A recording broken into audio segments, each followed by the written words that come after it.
You're correct. Thank you. Nicholas. Welcome. It's my privilege to welcome you as our new senior legal counsel.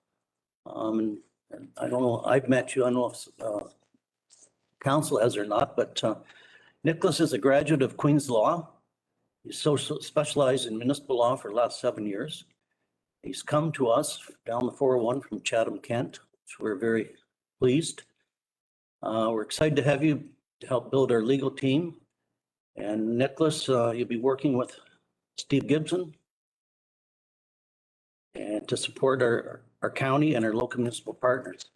And certainly on my behalf and behalf of the council, welcome. We're very, very pleased to have you. Very much. I appreciate that.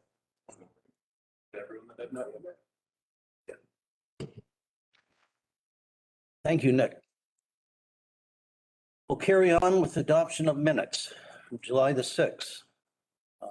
Are there any errors, omissions? I'll entertain a motion to adopt them. Moved by Deputy Warden Mennel and second by Jones. And I think we can just do a poll. Yeah. And I just need to see everyone's hands and that's sufficient. Please raise your hands. Hi. And carries. 9-0, the motion is carried. Disclose your pecuniary interest in the general nature thereof. This closed session item dealing with White Station, sorry, I forgot the number. I definitely have to declare a conflict for that. All right, so noted. Thank you. Closed session item number 2. And I was hoping that you could either move it to the beginning or the end of the closed session, so I don't have to go in and out several times. I'm sure we can accommodate that. All right, presenting petitions, presentations, and delegations. And I'm see we have a delegation from Elgin Middlesex United Way. I do recognize both ladies. Kelly Ziegner and Heather Jackson. Welcome. Special welcome to both of you. Whenever you're ready, you have the floor. Good morning. It is so great to be here in person with you. I think this is my first in-person presentation since March last year. So if I'm a little rusty, please forgive me. Most of you very familiar with United Way in this region, longtime supporters of the local region, your local communities through United Way. But we thought it would be really important for us to come and give you a little bit of an update on what's been happening in our world, especially in light of the pandemic and the many ways that United Way has worked with local communities to create solutions for some of our most vulnerable members of our local communities. So just by way of refresher, United Way in Elgin Middlesex, we went through a merger with the United Way Elgin St. Thomas 2016-2017. So we've been working as a merged United Way through that period. And we've grown and certainly learned a lot, particularly about the smaller and rural communities. I think, as I've said often before, we were for a long time in London, United Way London Middlesex, but I would say the Middlesex was a little bit of an afterthought. It was not as intentional as it needed to be. And when we merged with the Elgin St. Thomas United Way, and we brought that full board of directors into our fold, and staff and lots of volunteers who were engaged in our community, we really were intentional about getting to know our local and rural communities better. So I think we've grown. So as much as a smaller United Way can benefit from all the trappings of having access to a larger, more complex United Way, we too learned so much about what the work that we need to be doing and engaged in smaller and rural communities.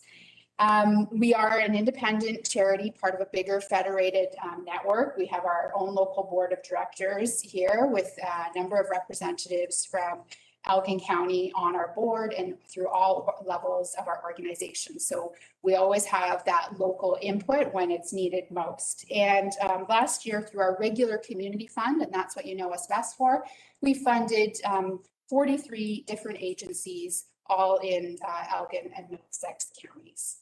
Next slide, please. So this is very familiar for most of us. This is our United Way 101, our vision, our mission, our values. Our vision is a community where everyone matters. And one thing we certainly learned throughout the pandemic is that those folks who are sort of most marginalized and vulnerable were made more vulnerable through the pandemic. It was a very trying time for folks. We do have still have a local footprint. We have a office, a shared co-location space with the St. Thomas and District Labor Council at the Small Business Center. So that's where our office is located here in Elgin County. And of course, we have our longstanding office in London at King and Colborne. So we do maintain offices, but I think as you're all learning through the pandemic, you can work from anywhere. And so we have our staff like Heather who have been working via Zoom. And so it's actually, created some interesting synergies and broken down some of those distance that we have in this really vast region that we serve. Next slide. Yeah. Now, United Way focuses on 3 community impact priorities. So moving people from poverty to possibility, helping kids be all that they can be, and building strong and healthy communities. And you're familiar with a lot of the work that we do through our community fund model. So where we sort of do the fundraising, we have a group of volunteers that helps us allocate funds back out into the community. And it goes into those 3 main impact priorities. Next slide. Thank you. So this one's pretty straightforward, this slide. Everything stays local, 100%. That's one of our key messages we like to convey, so that if you live in Elgin and you donate to United Way, your money will be invested here in Elgin County. If you live in London, you can invest it in London. We have lots of great programs and agencies, as Kelly mentioned. We're committed to the well-being of Elgin County, and last year more than 4,000 Elgin County residents benefited from a United Way supported program. This is 8% of county residents, or 1 in 12 people. And this year, more than $48,000 will be invested in programs and services located directly in Elgin County. And that's outside of services and programs that are funded in the city of St. Thomas that residents also access as well. Funding for programs located and operating largely in St. Thomas, we don't count those individuals separately from Elgin because we're all one big family, right? It's really hard sometimes to get those numbers separate. We do create, lasting solutions and collaboration. We're dedicated to understanding the root causes of our social issues and bringing people together and resources to find solutions that work for our communities. And as we all know, certainly around this table, you would all know, things are done differently in small rural communities. And we all know that. I know that struggle that we often hear information coming from higher levels, outside of our regions, perhaps we all say the city of Toronto is making decisions for the rest of us. We make sure that we're making very local decisions at the United Way. We have representation on our board of directors, our campaign cabinet, and our allocations process. We have 4 board members from Elgin County. We have 2 cabinet members from Elgin County and 4 staff that live in Elgin County as well. And we are transparent, and we believe that we should be. As a charity, all of our information is available on our website, all of our financial information, and we adhere to making sure that it is very transparent and available for everyone to view and to review. The next slide, please. So this slide has a lot of community groups. So these are different community planning tables that we sit on across all of Elgin Middlesex. The ones highlighted in red are the ones in Elgin. There's, as you can see, quite a few of these, and I know that you would be participating on some of these committees as well. And we have staff that are involved at these tables and talking about the emerging social trends and augmenting insight with our frontline staff. So it's really important for us to be visible and be part of these community planning tables and to share our knowledge that we have as well. So our pandemic year was quite a year for our United Way and many organizations. We started off the year in, quite frankly, in panic mode. The benefit for us was it began at the beginning of our fiscal year. So we had the sort of opportunity. We reduced our operating expenses as much as we could. We talked to our agencies about only funding them a quarter at a time because, quite frankly, we didn't know what our campaign would do. We didn't know, if we would be facing massive pledge loss from, workplaces that people traditionally give through payroll, if they would, stop giving or they'd be laid off themselves.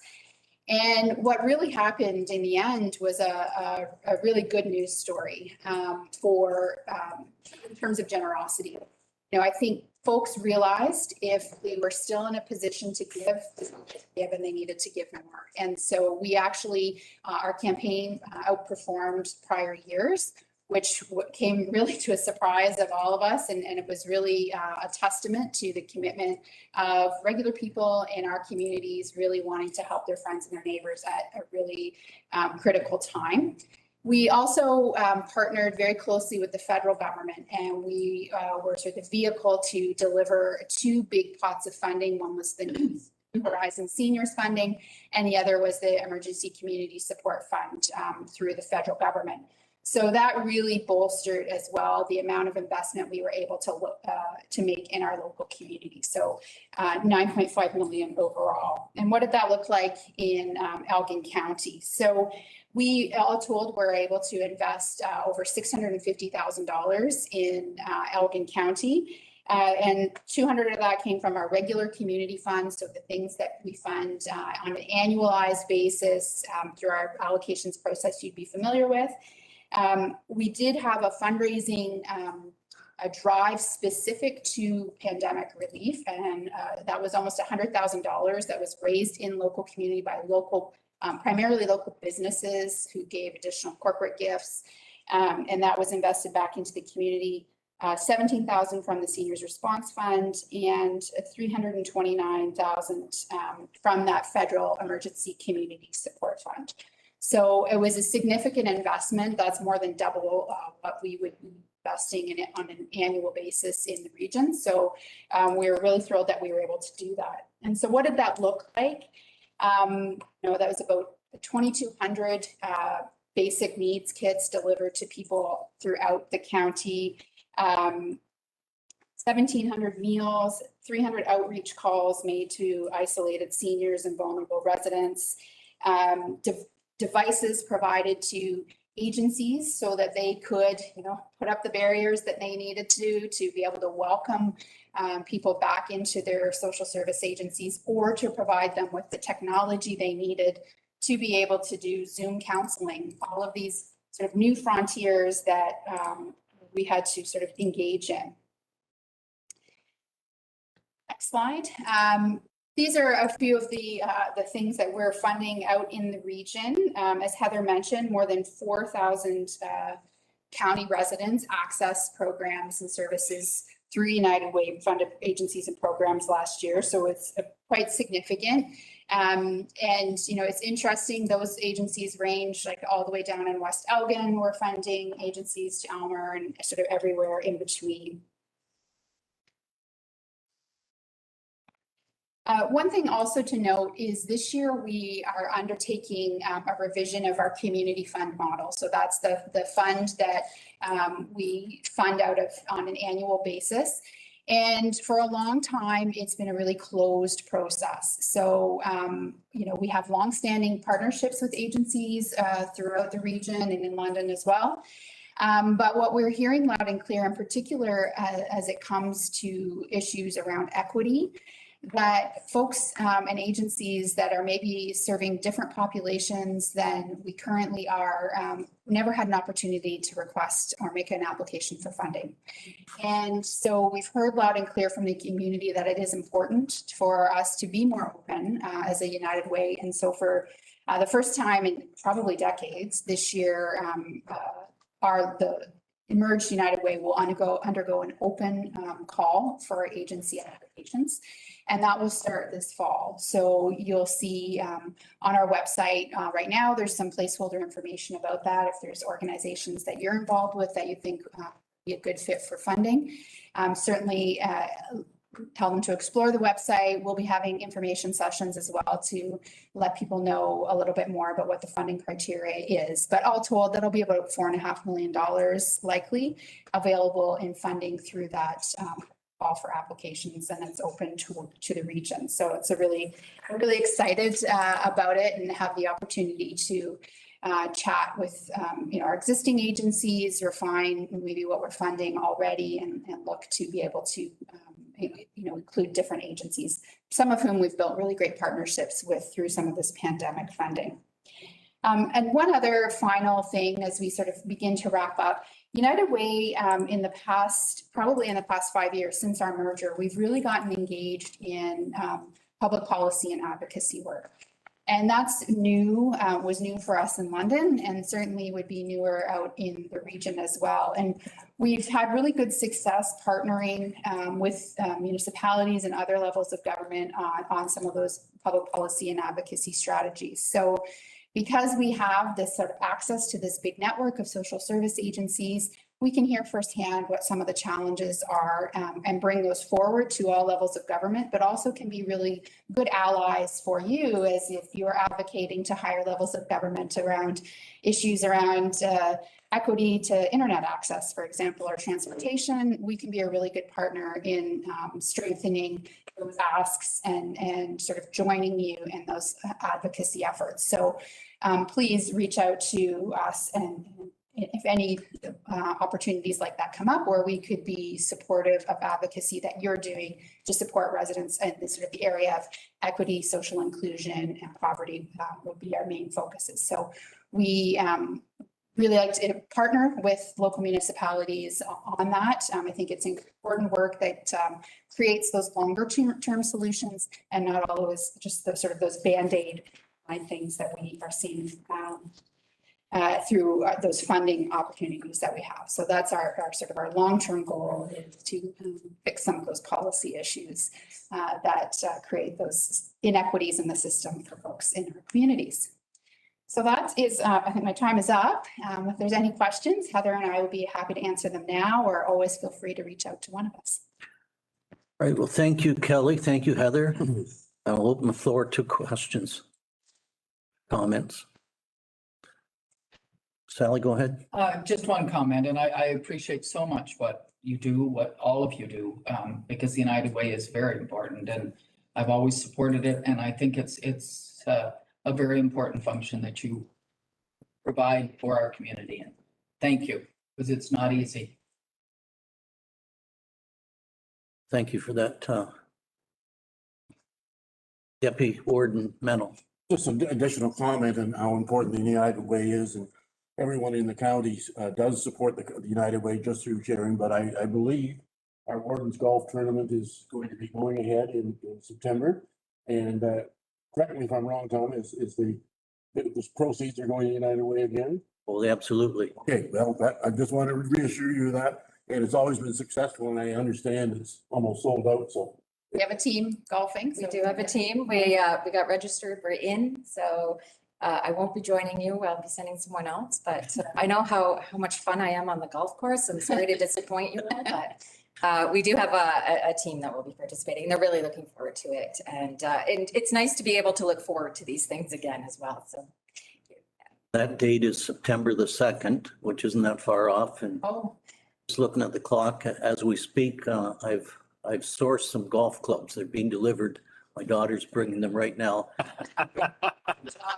It's their time to practice.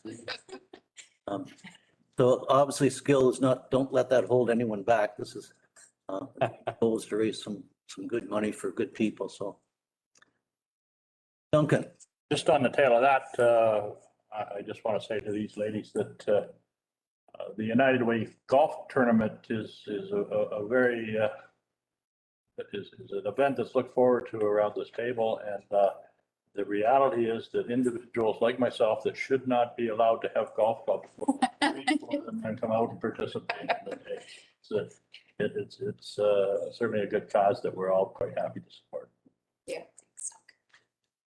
Thank you, ladies. If there's no further comments, so again, thank you for being here. Have a good day and we'll carry on.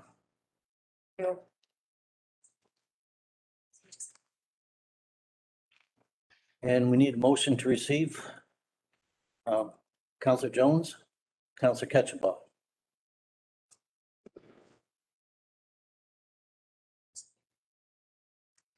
All those in favor? Yeah, I guess I called that. Habits, all in favor, please. Lord. And that passes. Thank you. And we're at the point where we need to go and move into committee of the whole. I need a motion for that, please. Councillor Purcell, Councillor French. And again, I guess I call the vote. All in favor of that, please. And that carries. We are into committee of the whole. First up, reports of council, outside boards and staff. There's a warden's activity report for July and a COVID-19 update. Are there any questions on that? Fairly self-explanatory, I think. Jenna and Carolyn have captured most of the places I was at. Certainly better than I can remember, so I appreciate them. Entertain a motion to adopt, receive, file. McPhail and Meno, please. All in favor? And again, that carries. Thank you. And Warden Marks, International Plowing Match, IPM Legacy Scholarship, 2021 recipients.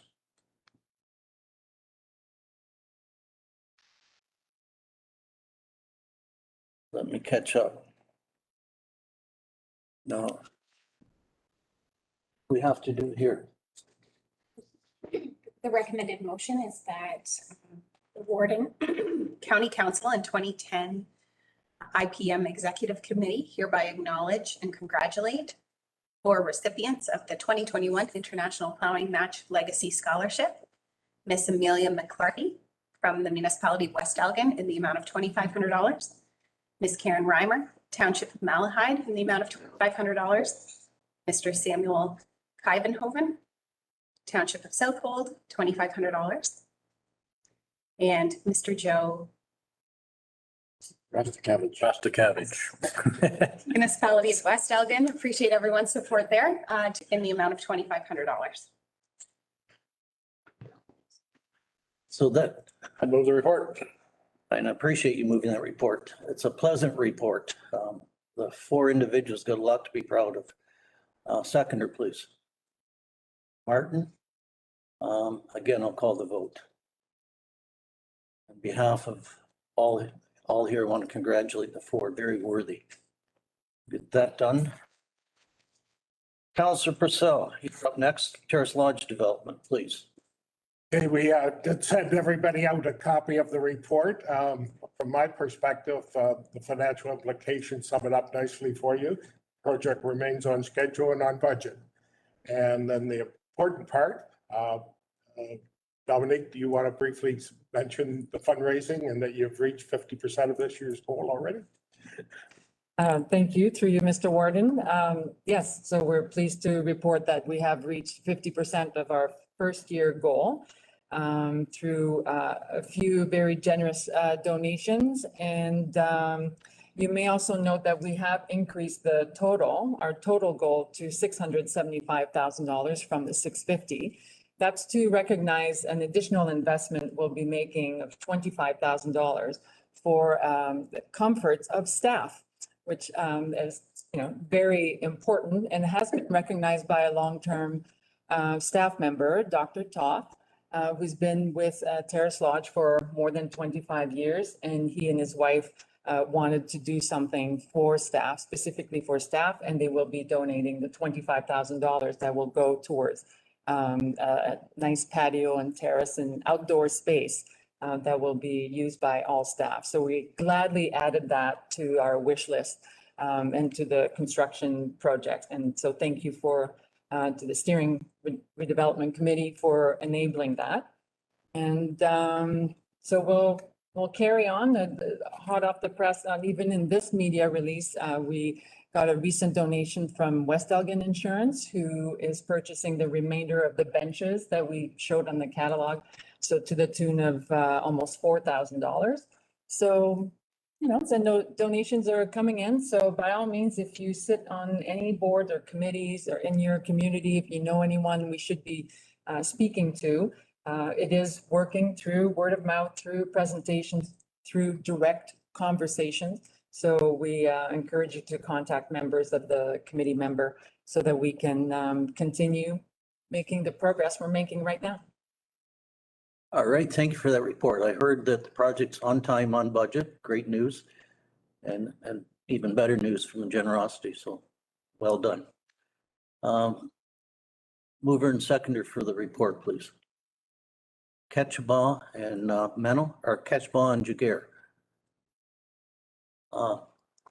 Tom, call the vote. All in favor?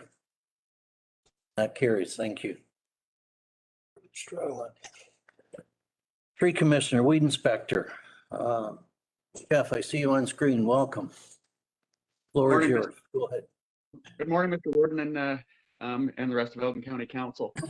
For you is my second quarter report for the months April to June 2021. Logging activity has kind of reduced down to more normal levels after a somewhat significant spike over the winter months of 2020 and 2021. There were two clearing applications approved in the second quarter, both relatively small areas to be cleared, one in South Wold and one in Central Elgin. Both were approved conditional on conformity with the no net loss policy of the county. Weed complaints and orders, I did receive 9 complaints over that second quarter. 2 of them were for giant hogweed, which turned out to be other weeds. And 2 of the complaints were for, one of the weed complaints was for Canada fleabane, which is not on the noxious weed list. And the other one was more of a landscape type of issue than it was, and it wasn't governed by the Weed Control Act. The remaining were weeds on the weed control or the schedule of noxious weeds for the province, and were addressed by the landowner, including giant ragweed and Canada thistle. So as far as industry news goes, many of you may have already heard of this product and know about it, but a herbicide named Habitat Aqua has been approved for use in Canada for controlling invasive Phragmites that is growing out in water. Up until now, land managers hoping to control and manage Phragmites in water have been kind of limited because there were no approved herbicides for that use. Now, using Habitat Aqua isn't quite as simple as just going to the local farm supply store and buying it. You do need to obtain a permit from the Ministry of the Environment, Conservation and Parks before you can apply it, and as well as having a slightly different license, your Aquatic Vegetation Exterminator's license. But it does allow you to spray Phragmites that is growing directly in water. So it does offer that one more tool in fighting invasive Phragmites, and a lot of the partner municipalities are attempting or trying to control this product. So it's another tool that is out there. So if there's any questions, I'd be happy to answer. All right, thanks, Jeff, for the report. I'd ask council if there's any questions, comments. Duncan. Yes, through you, Mr. Warden, to Jeff. Just 2 questions. Number 1, how expensive is this herbicide and does it work? I've just put out a couple feelers to see what the cost of the product is, and it is very, very expensive when you compare it to, say, a glyphosate product. Somewhere in the neighborhood of $2,000 for a 10-liter jug. Whereas the typical glyphosate product is closer to $100 per 10-liter jug. So it is something you have to be prepared to use, and yeah, quite expensive. And yes, it does work. It actually may be more effective than the glyphosate products, but it's one of those things, you got to weigh the balances, right? I'm reminded of a neighbor probably telling me that a sharp garden hoe works too. That's pretty expensive. Really? Comes back stronger. Yeah, gotta get down deep. All right, thanks for that, Jeff. Any other? Mr. Warden, Jeff, just to confirm that for terrestrial-based Phragmites, glyphosate products are still available for use on this invasive weed. Yes. That Okay. is correct, yes. Thank you. No more questions, comments? Entertain to move and receive and file. Jones, Mennel. All in favor, please. And that carries. Thanks, Jeff. Appreciate it. Move on to Director of Community and Cultural Services, Library, Museum and Archives Service updates, May to August. Good morning, Brian. Welcome. Good morning. Thank you, Mr. Warden, through to council, and it's just great to see council in person again and It is, isn't it? smiling faces, actual real faces. So, yeah, this report is just a service update as we cautiously move forward under COVID-19 protocols. Libraries are now open at least 75% of pre-pandemic hours and up to at 50% occupancy. We hope to be back to 100% of pre-pandemic hours, and we're going to be making a recommendation on revising those hours at your next meeting. And the next big step will be the reintroduction of in-person programming, which hopefully we can begin in September. Of course, we're monitoring the situation very closely as we do that, and certainly we'll dovetail with what's happening in schools as well. And in the meantime, we've had a really good response to our summer reading club, which is being done through a combination of outdoor, at home, and virtual activities. Circulation rates also continue to increase and are at about 80% of pre-pandemic levels, so things are gradually getting back to those levels. For museum and archives, we're also open to the public again, and museum currently has an exhibit on the Franklin expedition. And as you can read, we're making progress on the mural project under the Bushel Estate funding we received last year for fall installation. And with that, I'm happy to answer any questions you might have. Thanks, Brian. Questions for Brian? Well, it's fairly self-explanatory. Motion to receive and file, please. Purcell, Jagger, all in favor? And that passes. Thank you. Carries. Next up is Manager of Human Resources, Compensation Review, Non-Union Staff, Council and Boards.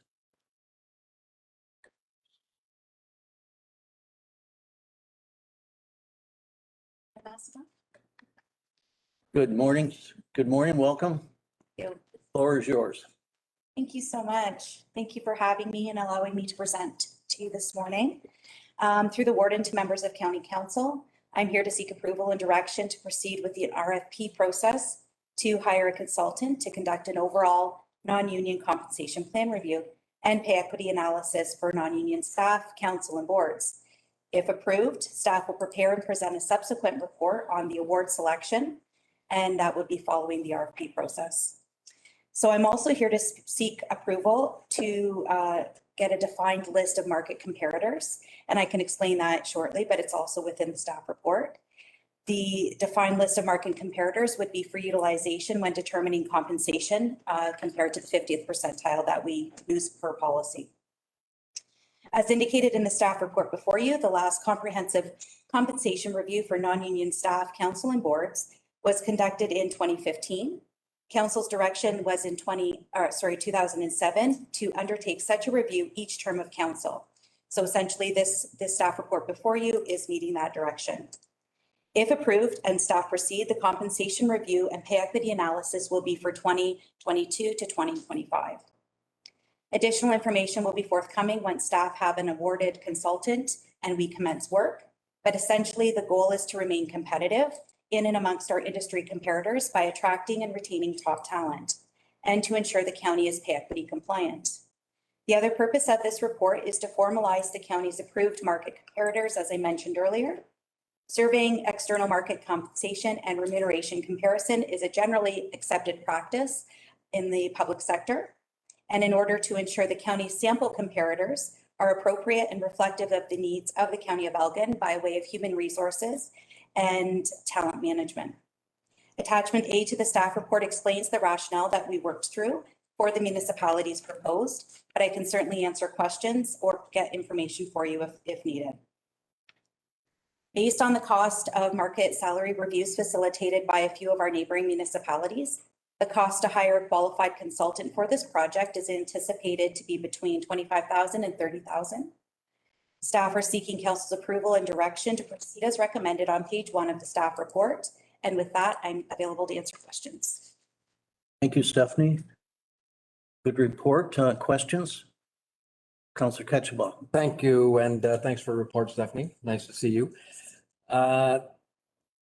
In the report, it explains the rationale of the recommended comparators, but it doesn't explain the rationale for dropping the county of Dufferin. So perhaps you have some insight on that. Yeah, no, that's a really good question through the warden to Councillor Ketchabah. Basically, we're trying to keep our sample size workable. And so we figured that Chatham-Kent was more appropriate, but certainly if council desires, we can add Dufferin back in. Okay, just as a follow-up, Mr. Warden, Elgin being somewhat unique in its service delivery that we do, I'm wondering, is there any benefit to looking to our other somewhat unique county within Ontario, Lennox and Addington? Is that something that we should be looking at as well as a comparator? Through the warden to Councillor Ketchabah, that's excellent point. One of the rationale that we really focus on looking at market comparators is who could we potentially be poached from? So who could poach our staff and who we could take staff from. And so that's why we're looking for ones that are more neighboring, but certainly there's other aspects to adding to market comparators than just geography. And I can get some rationale for council if you so desire. Sure. Just as a sidebar, as a municipality that not necessarily poached, but I guess you could say hired a CAO from outside the geography. I'm just not sure if that rationale is valid. Sure. Yeah, I can get that. Further comments? Councillor McPhail. Thank you, Mr. Warden. Through you to our staff. I'm looking at the potential cost, $25,000 to $30,000. Is the pay equity component of this that the expensive part, or what is the rationale for $30,000 as compared to our staff calling neighboring staff to find out what are you paying for this, what are you paying for that? I know that's kind of the way I think a lot of the lower tier municipalities get their comparators, is just reaching out to other jurisdictions and seeing what they are paying. So I'm just trying to get my head around the rationale of a $30,000 consultant's bill. Through the warden to council, that's an excellent question. What really makes up the cost? For sure, pay equity is a big component because it's a legislated component. And so we need to make sure that the consultant that's hired is qualified and understands the legislation and can make sure that our factors used are in our compensation review and job evaluation are appropriate and that we meet pay equity. But then in addition to that is pulling together all of the data, making sure that the plan that we use is appropriate for our municipality. So it's really just employing and hiring someone who has the qualifications and the ability to undertake such a process. And it's a lengthy process. It can be reviewing the entire plan that we have. So that's essentially what makes up the component. But certainly when we go into RFP, they will provide more details as to what the cost entails.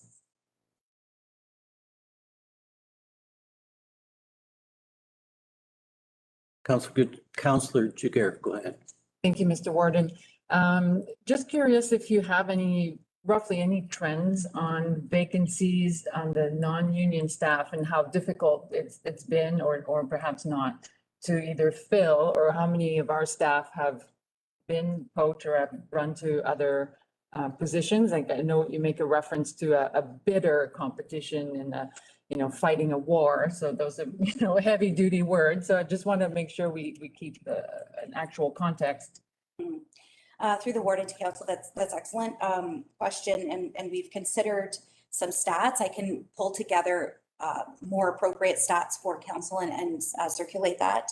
But I can say that recruitment and qualified top talent is declining, unfortunately, and that's not just specific to Elgin County, but it is just across the industry.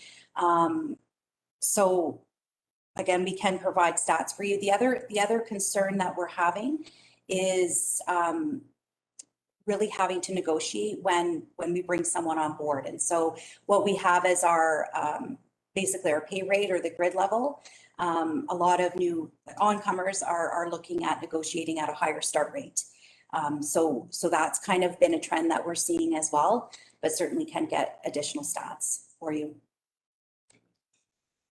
Yeah, Follow up? just as a follow-up, I don't think we need to create, I was just curious if you were picking up if there's a trend and that there's a constant difficulty in recruiting and wouldn't want to create, additional work, additional report, but just curious on the overall trend. Thank you. Yeah. Go ahead. Just add a comment that I think we are seeing a decline in top talent, that we have been incredibly fortunate with some recent hires in being able to recruit top talent. So we want to make sure that we remain competitive and the employer of choice for prospective staff members. So that's another key component of undertaking this work. Councilor Martin? Yeah, just to comment, because that has been hanging in the air, this idea for several years now. And we've just hired a new CAO, a new treasurer, and a new fire chief. We didn't have any problem at all. We had tremendously talented people apply. And it was in some ways hard to choose because there were so many. So, they keep saying this, but I mean, we haven't found it inexperienced, at least in Central Elgin.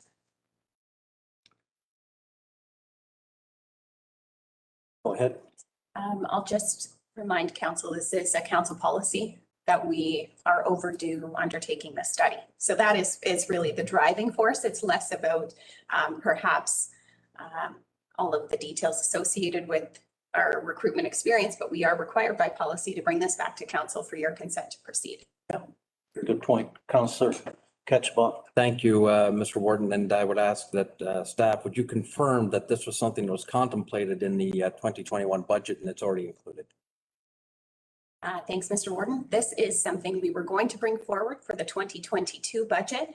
Thank you. However, it was brought up during a closed session item for council in June of 2021. So we're bringing it forward to council for consideration using municipal modernization funding, given that we now have increased capacity to a stable point within our human resources team and could take on this work. Deputy Warden Mennel. Thank you, Mr. Warden, and I support this recommendation by staff. We just recently did a compensation review in Malahide, and we thought we were competitive, and we found out that we were not competitive. And I think that it's been probably 10 years since we did one in Malahide, and I think this is essential to make sure that your not only individual staff members are compensated in a correct manner, but also everyone, whether it be council or non-union staff, are compensated because we want to be competitive and want to have the right people in the right jobs. So I would move this report, Mr. Warden. I appreciate that. Councilor Jones. Thank you, Mr. Warden. And Southwold, we've found ourselves in the same position where we're looking at hiring and going through the process of going through pay equity. And we had quite a discussion last night at council about just how much it's going to cost us in the future. We found ourselves in the same position of being behind the ball, and it's not a pleasant discussion when you're behind the ball. It's better to stay ahead of the game, stay ahead of the ball, and it's behind it. Councilor Purcell. Yeah, I'm not necessarily opposed to this, but I'm always reluctant to spend money on outsiders or consultants if we can do it in-house. So could I just have a simple answer why we can't do it in-house and fund it in-house as additional work? Through the warden to council, maybe I'll defer to Amy on that one. Through you, Mr. Warden, to Councilman McPhail. is some warrant to outsourcing this and having an impartial external consultant facilitate, especially when it comes down to pay equity. Because they have the credentials, the qualifications.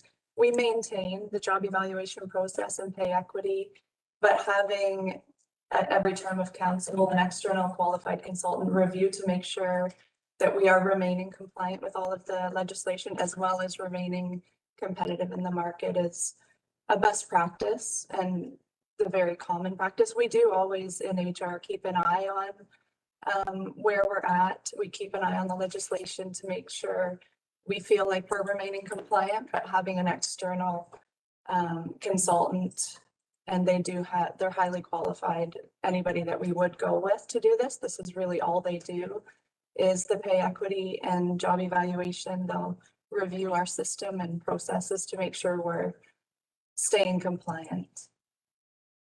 Thank you for that, Bob. Yeah, thank you, Mr. Warden. Thanks, Amy. Obviously, we would be, I guess, penny wise and pound foolish if we got into trouble later if we didn't have independence. So I'll second this in this case. Thank you, Bob. Duncan? Just one last, for my own interest, that, we're going out to engage a consultant, and the very first thing we do is we tell the world how much money we're prepared to pay, how much money we got in our pocket. I don't do that when I go in to buy something. I don't go into the salesman and say, I got $30,000, can you sell me that? And he'll go, yeah, sure. So is there any method that we have got that we don't publicize the fact that this is how much money we've got in our pocket? So someone wouldn't take advantage of the fact that, they pay $30,000, so how did 29.9 not still within how much money they got in their pocket? It just doesn't seem to make any sense to us that we lay those cards out on the table right off the bat before we even go and ask. I get that part, but it's like most of the reports we get, there has to be, we're going to say, well, what will this cost? So there have to be some kind of a parameter. I'm certainly, every time we go out, whether we're building a road, bridge or whatever, the pencil is sharp. I got enough confidence in staff, but your point's valid. You don't go in and say, I'm looking for a used car and this is what I got. Can we not be in a situation where the final say is when the actual quotes come back in? That's when we nod our head up and down. I think giving staff a permission they come forward with the rationale of why that they need to do whatever. I think that this council has to have enough trust in their staff to say, yes, go to the market and see what the market will do this job for, and then come back to us with those figures of this is how much money it's going to be. Do you want to move on with it or not? Because it makes no sense to me to tell everybody this is how much money we're prepared to pay and go from there. It just kind of seems to be a little bit backwards. So I'll just leave it at that. Just was my own curiosity. Councillor Jones, final thought? Yeah, just thank you. Fortunate or unfortunate, transparency has a cost, and this is the cost of transparency. When we have all of our financial budgets that are published online, anybody can go and look at it. It's just a world we live in now, unfortunately or fortunately. Councillor French. Thank you, Mr. Warden. I'm in favor of this as well. Aylmer has done this not that long ago, and it's a valuable tool. It's well worth the money. And just echoing some of the other councillors' points, number one, when we get the RFP back, if we don't like the numbers, we issue another RFP. And number two, Councillor Jones is right, because everything is transparent. If all they have to do is look at our budget and look at all our reports, and they would know that anyway. So ball's in our court. I mean, we can look at these RFP quotes when they come in, and if we don't like them, that's when we make the final decision. Councillor Jagger. Thank you, Mr. Warden. Just two quick comments. So we went through a competition review in Manahide as well, and we ended up negotiating the price. It did not end up being necessarily what we published or what we budgeted for. It ended up being less once we reviewed exactly the scope of work. And I will just say a word to defend consultants as one, that I don't tend to bid necessarily just on the project, like on the budget that is being offered. I think I trust the integrity of I'd like to think the majority of consultants who will bid the actual amount of the work that they are proposing.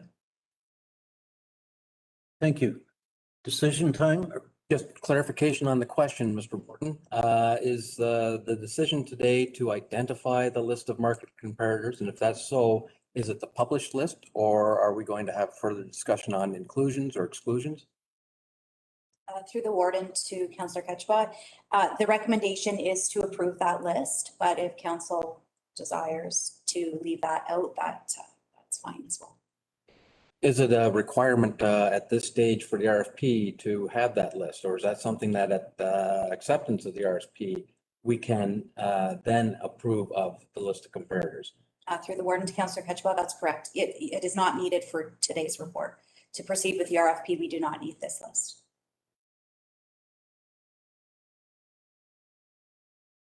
I'm just wondering if maybe, you know, when the RFP is coming in, maybe the code consultant would have a recommendation on who to choose. And that's all. I'm trying to leave flexibility in the system, Mr. Warden. We have a motion moved by, I made, Mr. Warden, I'll just clarify that the recommendation is be it resolved that the Director of Human Resources or delegate and the purchasing coordinator be directed to issue a request for proposal, RFP, to hire a consultant to conduct an overall non-union compensation plan review and pay equity analysis for non-union staff, council, and boards, and that the Director of Human Resources or delegate present a report for council's approval on award selection by Q4 2021 to target commencement in Q1 2022, as well as a list of market comparators for utilization when determining compensation compared at the 50th percentile per human resources policy. So combining those last two motions into a final report for council's consideration when awarding or contemplating award of contract. we fine with that? We have a mover and seconder. All in favor? That carries. Thank you. Thank you. Thank you, Stephanie. Good discussion. Thank you. Move on to item 7, manager planning, final plan of subdivision approval, Broken Shire Phase 1. Morning, Nancy. Whenever you're ready.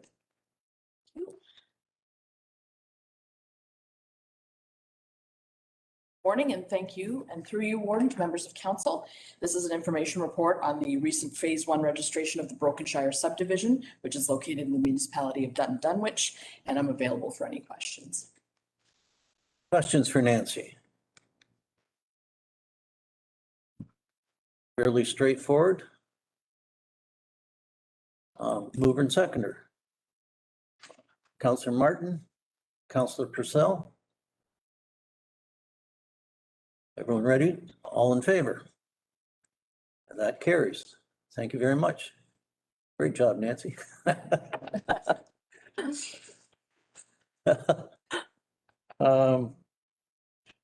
Item 8, manager planning, approval for official plan amendment number 26, partial services in the village of Straffordville, Hamlet of Eden, municipality of Bam. Go ahead. Thank you, Warden, through you to members of council. The attached report is in regards to the recommended adoption, subject to modifications, of the official plan amendment number 26 for the municipality of Bam, related to partial servicing and development within the settlement areas of Eden and Straffordville. And I'm available for any questions or discussion. Comments, questions? Councillor Martin. I've always believed in full servicing, but I understand and I can certainly see partial servicing when it's sewage treatment that's being serviced, because it's often sewage that's the major problem. In my opinion, if people have water but not sewage, that, you know, I mean, I think it's important. So I would certainly agree with this one, although my preference in most areas, of course, would be full servicing for subdivisions. But I understand that BAM, it's a real struggle because of the layout. and where they have it. Counselor Jones. Thank you, Ms. Warden. Through you to Nancy, or maybe Councillor Ketchla.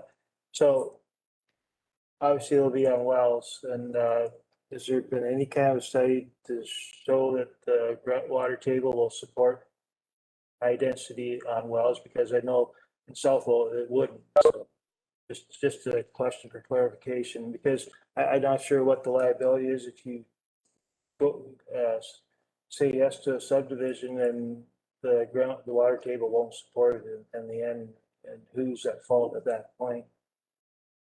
Through you, Mr. Warden, to Councillor Jones.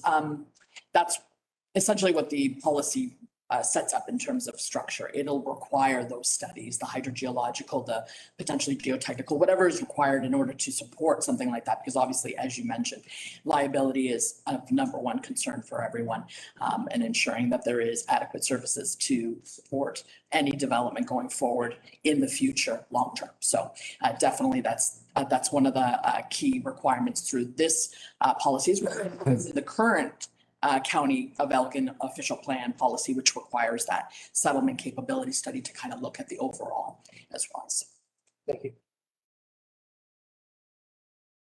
Counselor Jiguer. Thank you, Mr. Warden. I'm just looking for a little bit more information. I'm trying to envision how the agreement with the developer to, commit to a cost on future public works, like how practical is that? How would that be implemented and applied?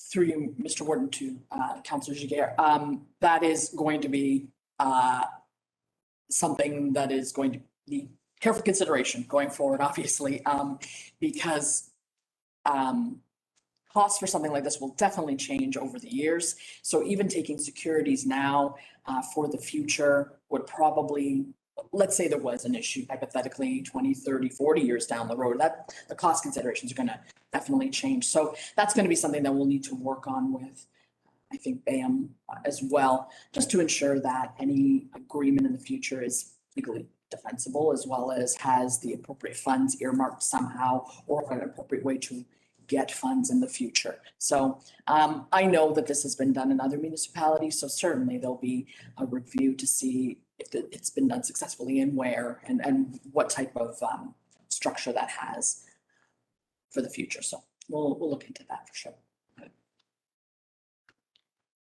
Further comments? We have the report. I'm looking for a mover. Purcell and Ketchba. Ready for the question? All in favor?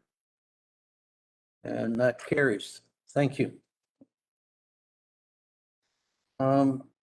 Proposed changes to the Conservation Authorities Act, ERO posting 0192986. Go ahead. Through you, Mr. Warden, I'll speak to that. The province is consulting on proposed regulations associated with amendments made to Conservation Authorities Act through Bills 108 and 229. The regulations propose to clarify what programs and services are mandatory versus non-mandatory for CAs in Ontario, all of which shall be agreed through associated memorandum of understandings or service agreements between CAs and partner municipalities. The proposed regulatory changes have potential impacts for municipalities in the county that fall within a specific watershed. The report before you details various comments that county planning staff will be preparing and posting on the proposed Conservation Authorities Act REO posting. Recommendations before you is that the report be received and filed, and that staff prepare comments on behalf of Elgin County on the Environmental Registry of Ontario posting as generally outlined in the report. Thank you, Brian. Questions? Councilor Martin, comment? Just one comment under your listing of which one of our municipalities or which conservation authority. You have listed that BAM is in the Catfish Creek Conservation Authority, and it is not. Southwest Oxford and St. Thomas, the only ones in addition to Malahide, Elmer, and Central. Thank you for that clarification. Councilor Jiguer. Thank you, Mr. Warden. Just a request if the actual comments, once they are prepared, if they could be circulated to council for information. Happy to do so. Thank you. All right. Further comments? Councilor Purcell. Just another suggestion. All of us we have people on these conservation authority boards. Perhaps it's a good idea to share this report and future consultations with our representatives. That way you get direct feedback of people that are living it day in and day out, the boards. And you may pick up on some things that we're not aware of. I'd be happy to make sure it gets into the right hands at our municipality, and I'm sure the rest would too. Perfect. Good point. Councilor Martin? And I do know that staff at both Kettle Creek and Catfish Creek have made reports to our council that we have endorsed based on these things too, so that we can certainly forward you their comments if you need them. Through Mr. Warden, county staff in turn also had conversations with each of the conservation authorities in preparing this report as well, so.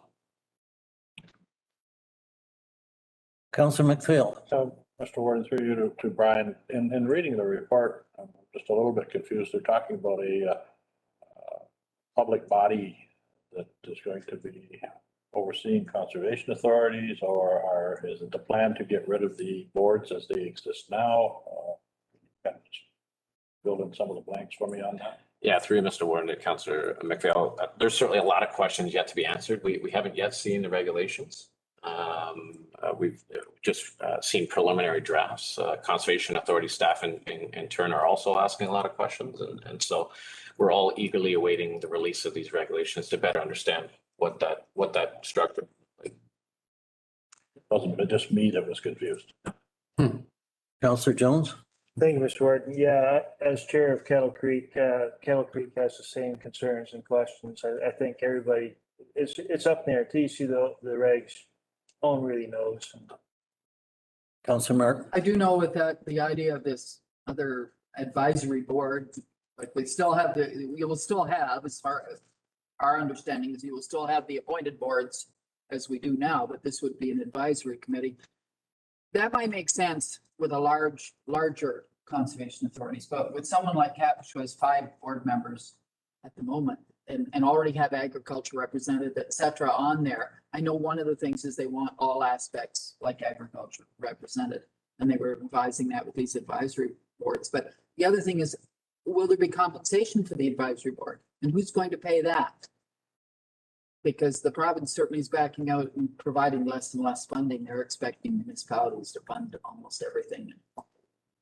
So those are just some questions that we need to have answered. Deputy Warden Mennel? Just a comment, and I know it's frustrating for the conservation authorities that the province only contributes about 9% of their budget, but they want to have a whole lot of input on what they do. So just a comment from local conservation authorities. All right. Julie? If I may, Mr. Warden, through you to Councillor Jaguar, can you clarify whether you are requesting that those comments be circulated to council for approval or just for information? Just for information. Thank you. Okay. Discussion over. Looking for a mover and seconder, please. Jones? Martin? Ready for the question? All in favor? And that carries. Thank you. Manager of Planning, Official Plan Review. Yes. Touching your seatbelt. I'm going to keep this brief. Thank you, Warden, to members of council. As part of the official plan review process, a summary report on the stakeholder discussions has been provided through the What We Heard report number 2. As well, and as identified in that report, several key topics that warranted a larger review were also identified. The first of these reviews, discussion paper number 1, Servicing and Development, looks at provincial policy, county and local policy, provides 5 possible policy options for development and servicing within Elgin County. Discussion paper number 2, Provincial Policy Statement and Provincial Policy Guideline Changes, highlights the recent provincial policy changes, provides possible policy amendments for the county's official plan. All 3 reports are recommended for circulation and review within the public, stakeholders, and local municipalities through our normal engagement processes. I'm available for any questions. Thank you, Nancy. Questions? Comments? Councillor Jaguar? Thank you, Mr. Warden. Just a comment. I know the Rural Initiative Committee had a chance to have a preview of these, and I appreciate the additional work that's been added and the questions for reflections and impact. And so those great documents, great work. Thank you.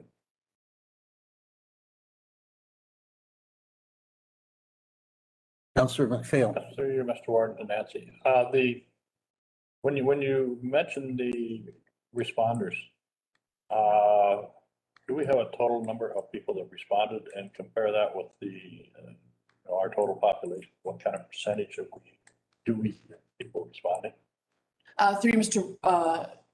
Warden, to Councillor McPhail, we don't have a percentage. We've never calculated that, but we do know how many people have generally responded through the public and stakeholders.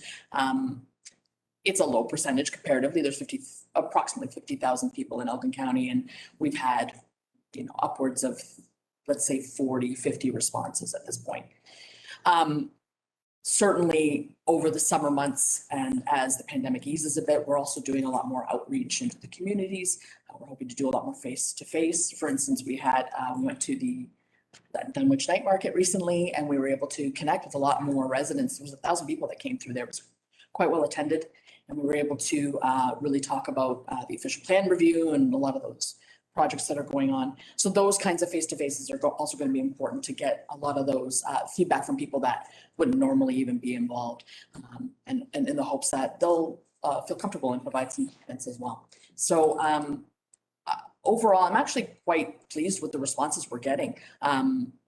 It's certainly better than I think a lot of the other official plan reviews I've been through. And I've previously worked at the City of London, and some of those have been very low in terms of the responses received. And that's a big city as well. So I think the residents overall of the County of Elgin are actually engaged, and a lot of them are very involved and vocal, which is really wonderful to see, actually.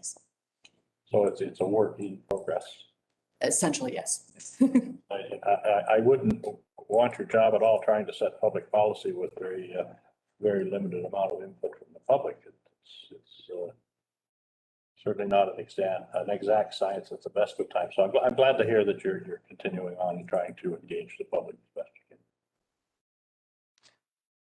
Julie? If I may, Mr. Warden, I think Councillor McPhail raises an excellent point, and this should just serve as a reminder to council that if you are aware of any events happening within your municipality and you think that's a good opportunity for our staff to connect either with respect to the official plan review or the transportation master plan study or other initiatives, we'd be happy to come out and connect with your residents directly. We are looking for those opportunities, like the Dutton Market, like the Elgin Feeds grand opening in Elmer a couple weekends ago.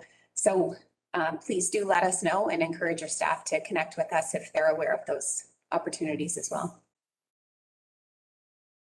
Duncan?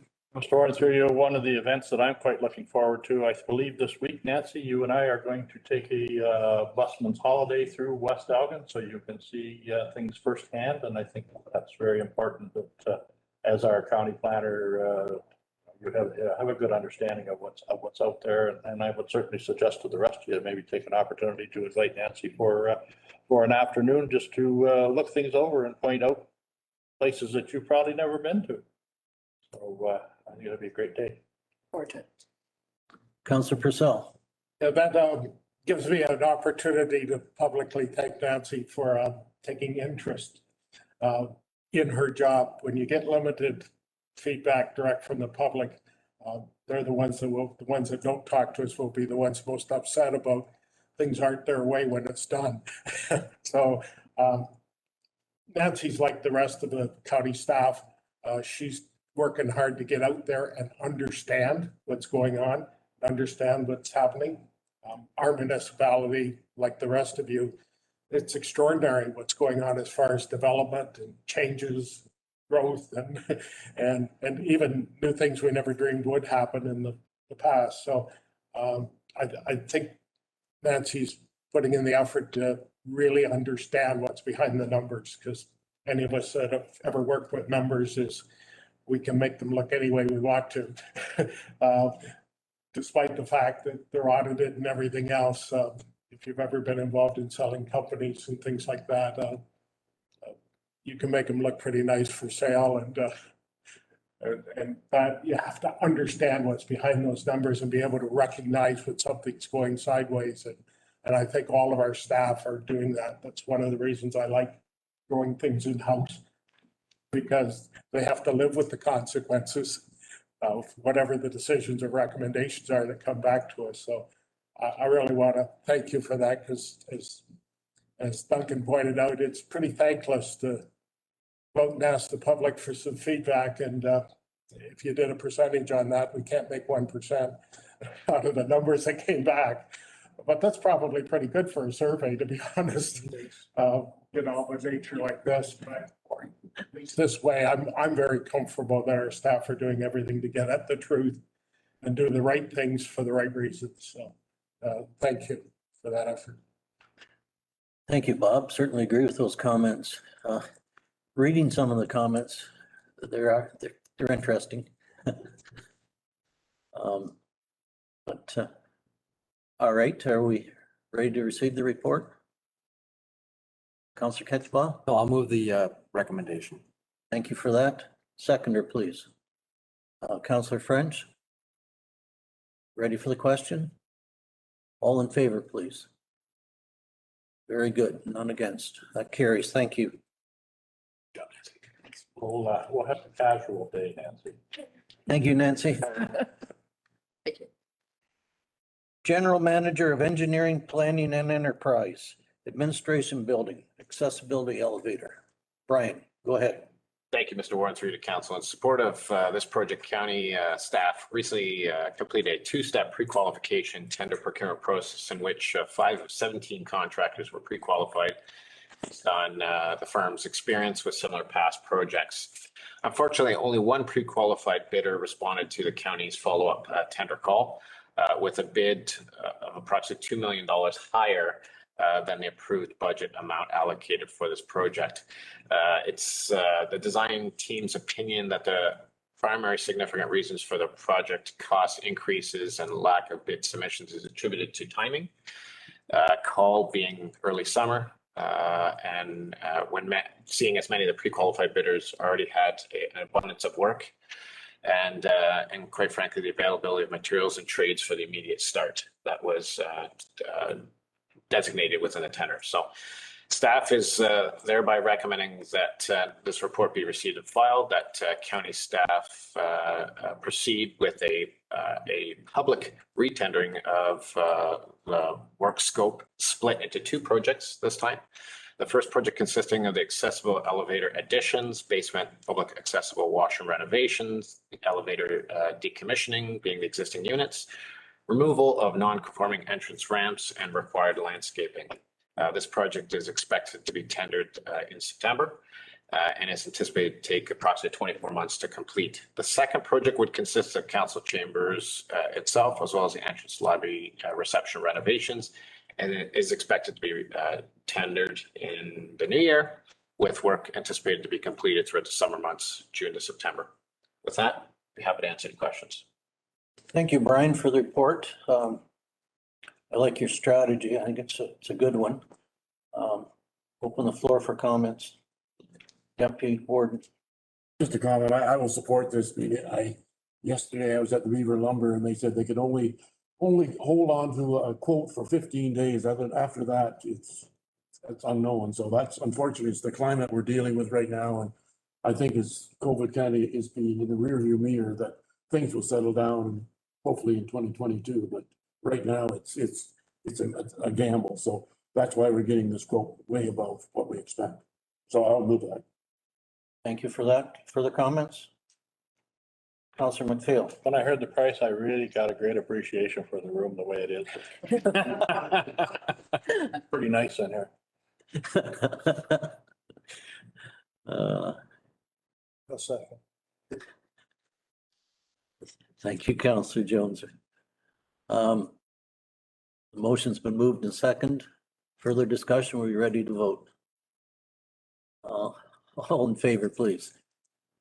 And that carries. Thank you, Brian. Next is General Manager of Engineering, Planning and Enterprise, Zero Emission Vehicle Infrastructure Program, Contribution Agreement. Thank you, Mr. Warden. Once again, through you to council. The purpose of this report is to seek council's authorization for the warden and chief administrative officer to execute a partnership funding contribution agreement as prepared by the county solicitor between the county, municipality of Central Elgin, and Earth Corporation. The joint project, once completed, involves the installation of 20 level 2 electric vehicle chargers at various facility locations. The recommendation before you is that the report be received and filed, and that the warden and chief administrative officer be authorized to execute the contribution agreement. With that, we happy to answer any questions.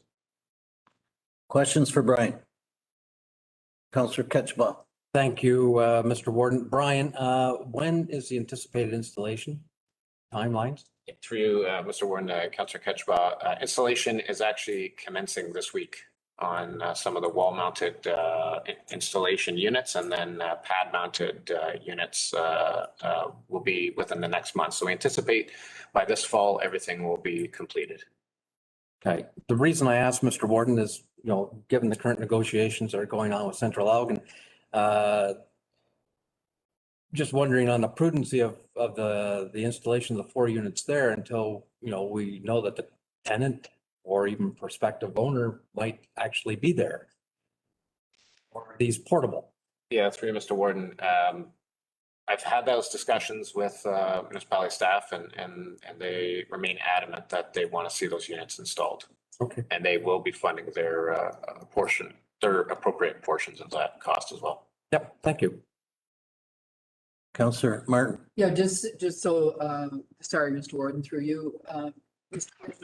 The Central Elgin are actually starting this fall moving toward electric vehicles in their fleet. And so it's important that we have, the charging stations there at the moment, because we're still there for a little bit yet, no matter what happens. And I believe Central Elgin were paying fully for those 4. Central Elgin paying for 10 of the units. Councillor McPhail. Yeah, Warden, through you, just to Brian, I was just wondering why the county's installation costs are so much higher than everything else. Yeah, through Mr. Warden, Councillor McPhail, it's really a function of the tender bid results. Central Elgin's, the majority of their units are wall mounted, which are typically a lot cheaper as compared to pad mounted units, which require underground conduits to be run and so on and so forth. So the county's locations as identified require all that underground infrastructure to be installed, and so that increases the cost. Okay. Maybe there'd be an answer. You ready? I don't think, do we have a mover and seconder? Councillor Martin. I'm happy to move it, and I just will comment one other thing is that Central Elgin already has 6 installed on the ones we had to put the expensive other style of ones, such as in Port Stanley. We have several, and so we're very much committed to doing this as a municipality. Seconder, please. Jones. Everyone clear what we're voting on? All in favor? And that carries. Thank you. I believe we're time to take a break. And how long are we going to be? We're going outside. Okay. We have a flag raising. We'll take a quick break and then we'll meet outside. Still dry? All right, I will call the meeting back to order, please. Our next item up is General Manager of Engineering, Planning and Enterprise. Imperial Road, Port Bruce Pedestrian Crossing. Is that you, Brian? Yes, thank you, Mr. Warden. Through the council, the County of Elgin received a letter from the Township of Malahide Council requesting county and township staff work together to investigate the possibility of a pedestrian crossover on Imperial Road across from or within the vicinity of the provincial park in Port Bruce. Accordingly, staff worked collaboratively to select an appropriate location as detailed in the diagram provided in an appendix to the report, and completed a traffic pedestrian count study in accordance with the applicable Ontario traffic manual. As a result of the study, technical warrants were satisfied for this location. and that being the primary driver as to its recommended installation.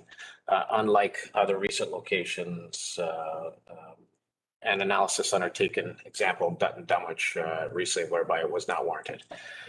So in accordance with the Ontario Traffic Manual, installation is they're calling for or recommend a level 2 type D crossover. This type of crossing utilizes simply just signage and line painting. Staff, however, are recommending installing an enhanced level 2 type C crossover, which incorporates additional complementary rectangular rapid flashing beacons and in an effort to provide additional clear messaging to drivers that a formal pedestrian crossing has been activated. The estimated cost for such installation is approximately $30,000, and staff are confident it can be funded from anticipated surplus in the major maintenance projects account. The recommendations before you is that the report be received and filed, and that staff be directed to procure and install a level 2 type C pedestrian crossover on Imperial Road at the accessible beach access location, and that the project be funded by the major maintenance account. With that, I'd be happy to answer any questions. A discussion, Deputy Warden Mano, go ahead. Certainly, I support the recommendation from staff, and I'd be prepared to move it. This is a very busy location going from the beach to the parking lot, and we've had pressure from local residents to do something because has been some near accidents where people were coming around the curve, not seeing the people, especially young children, crossing over. And I agree with Brian. I think the addition of the light will enhance that crossover as well. So thanks, Brian, for bringing this up. Councillor Jiguer. Thank you, Mr. Warden. And I also want to add that thank you for how quickly staff was able to move on this, because obviously this is peak season. So if you put a crosswalk later in November, it will still be useful, but maybe not as appreciated as it is now. So the timeliness and it's very much appreciated. We have seen increase in usage of the area, especially during the pandemic. So this is great news, and I'm happy to second this. Councillor McPhail. Can you give me a ballpark figure between the difference in the installation of a crosswalk with the lights and a crosswalk with just the overhead banner and the painted lines? Yeah, through Mr. Warden to Councillor McPhail, magnitude of a type D versus type C. Type D, which again just includes signage and pavement markings, probably in the magnitude of $7,500 versus the type D, which requires illumination support in that regard. So next question, Mr. Warden, if I can. So if a municipality felt that they wanted a crosswalk on a county road, even though it did not meet the big book of traffic rules and regulations, we could request one of those if we were going to pay for it, our municipality would pay for it. yeah, through Mr. Warden, the county does have a council endorsed past policy whereby that provision does exist. Yes.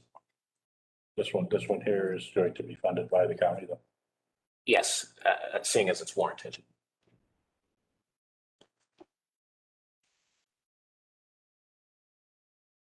Other discussion, comments?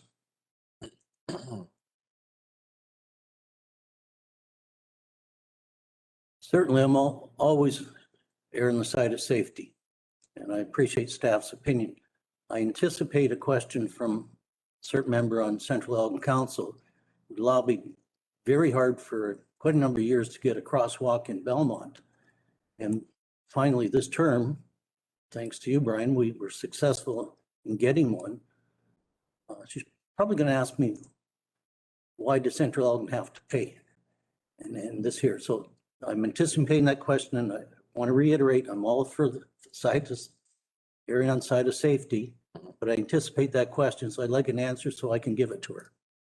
Yeah, to you, Mr. Warden, purely comes down to warrant analysis. So pedestrian counts were undertaken at the Belmont location, and on the day of evaluation, there was insufficient pedestrian crossings in accordance with the Ontario Traffic Manual to warrant a pedestrian crossing. And thus, in accordance with the county's policy, it's still permissible and would be fully funded by the municipality.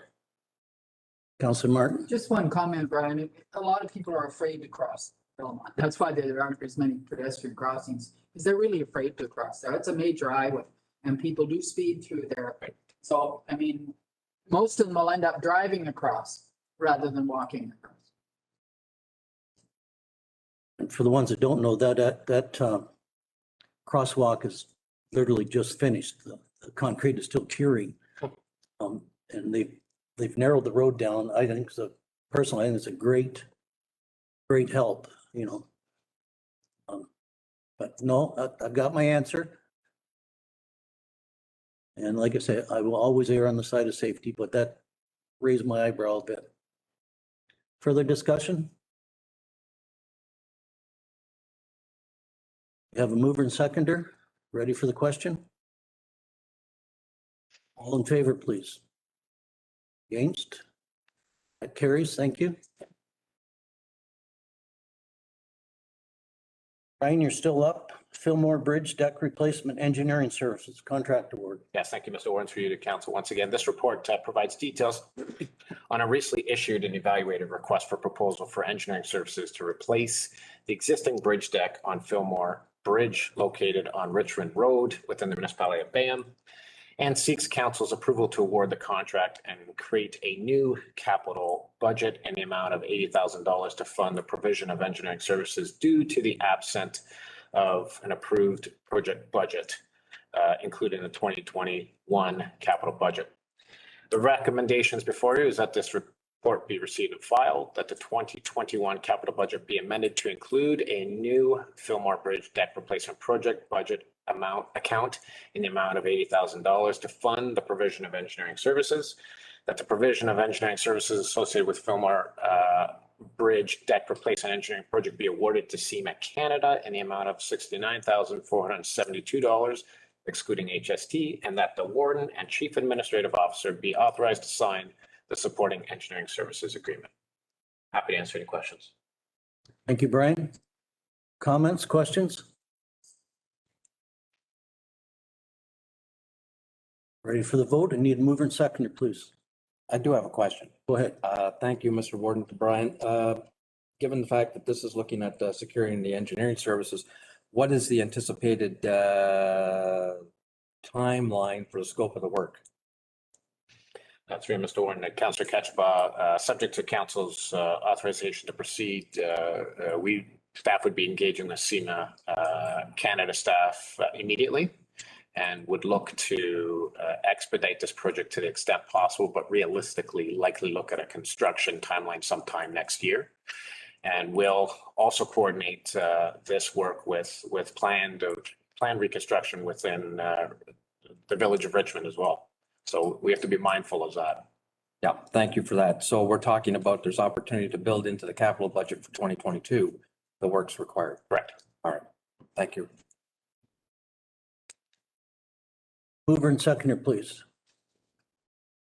Councilor Martin, you're moving it? Yes. It's moved. Seconder French. Ready for the question? All in favor, please.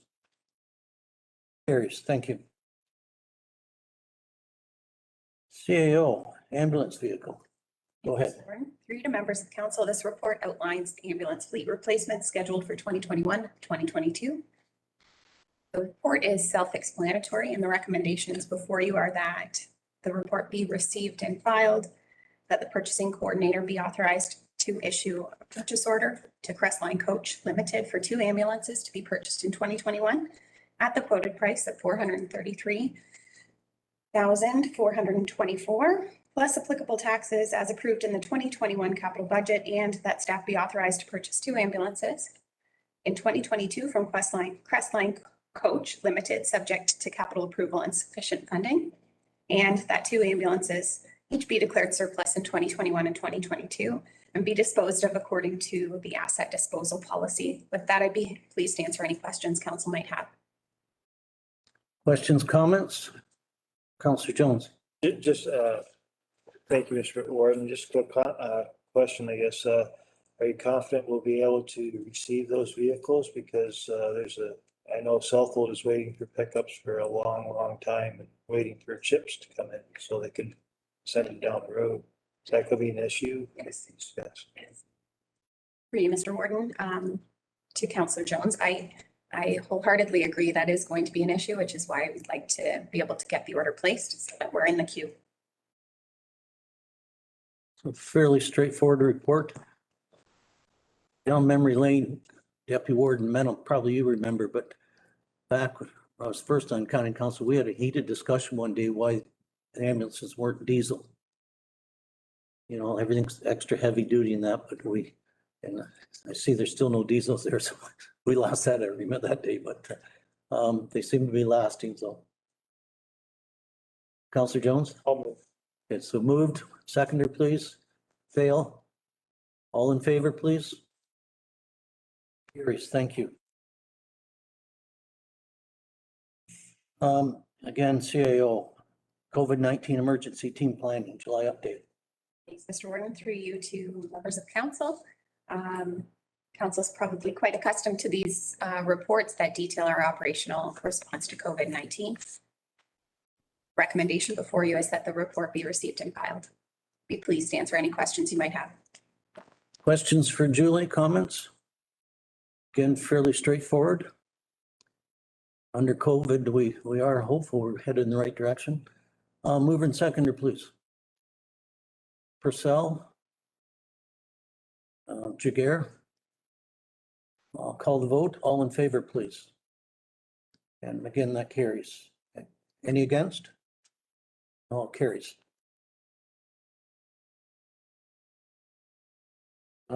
Next, you're still up, Julie. Rural Indigenous Strategy, please. Mr. Warden, through you to members of council. This report recommends that council support the establishment of an Indigenous advisory community group and development of a rural Indigenous strategy, which includes a policy for Indigenous themed logos as one example of the work that could be undertaken by this community group in order to strengthen understanding and relationships with the Indigenous community.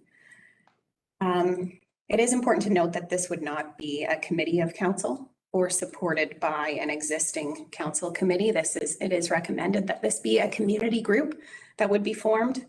In terms of staff support, this would be an interdisciplinary approach that works very closely with our accessibility coordinator, our director of community and cultural services, and the team working within that department, as well as legislative services. And we would work very closely with our local administrative partners across the county and their teams in order to come together as a community, bring the right people around the table, and start working on this strategy.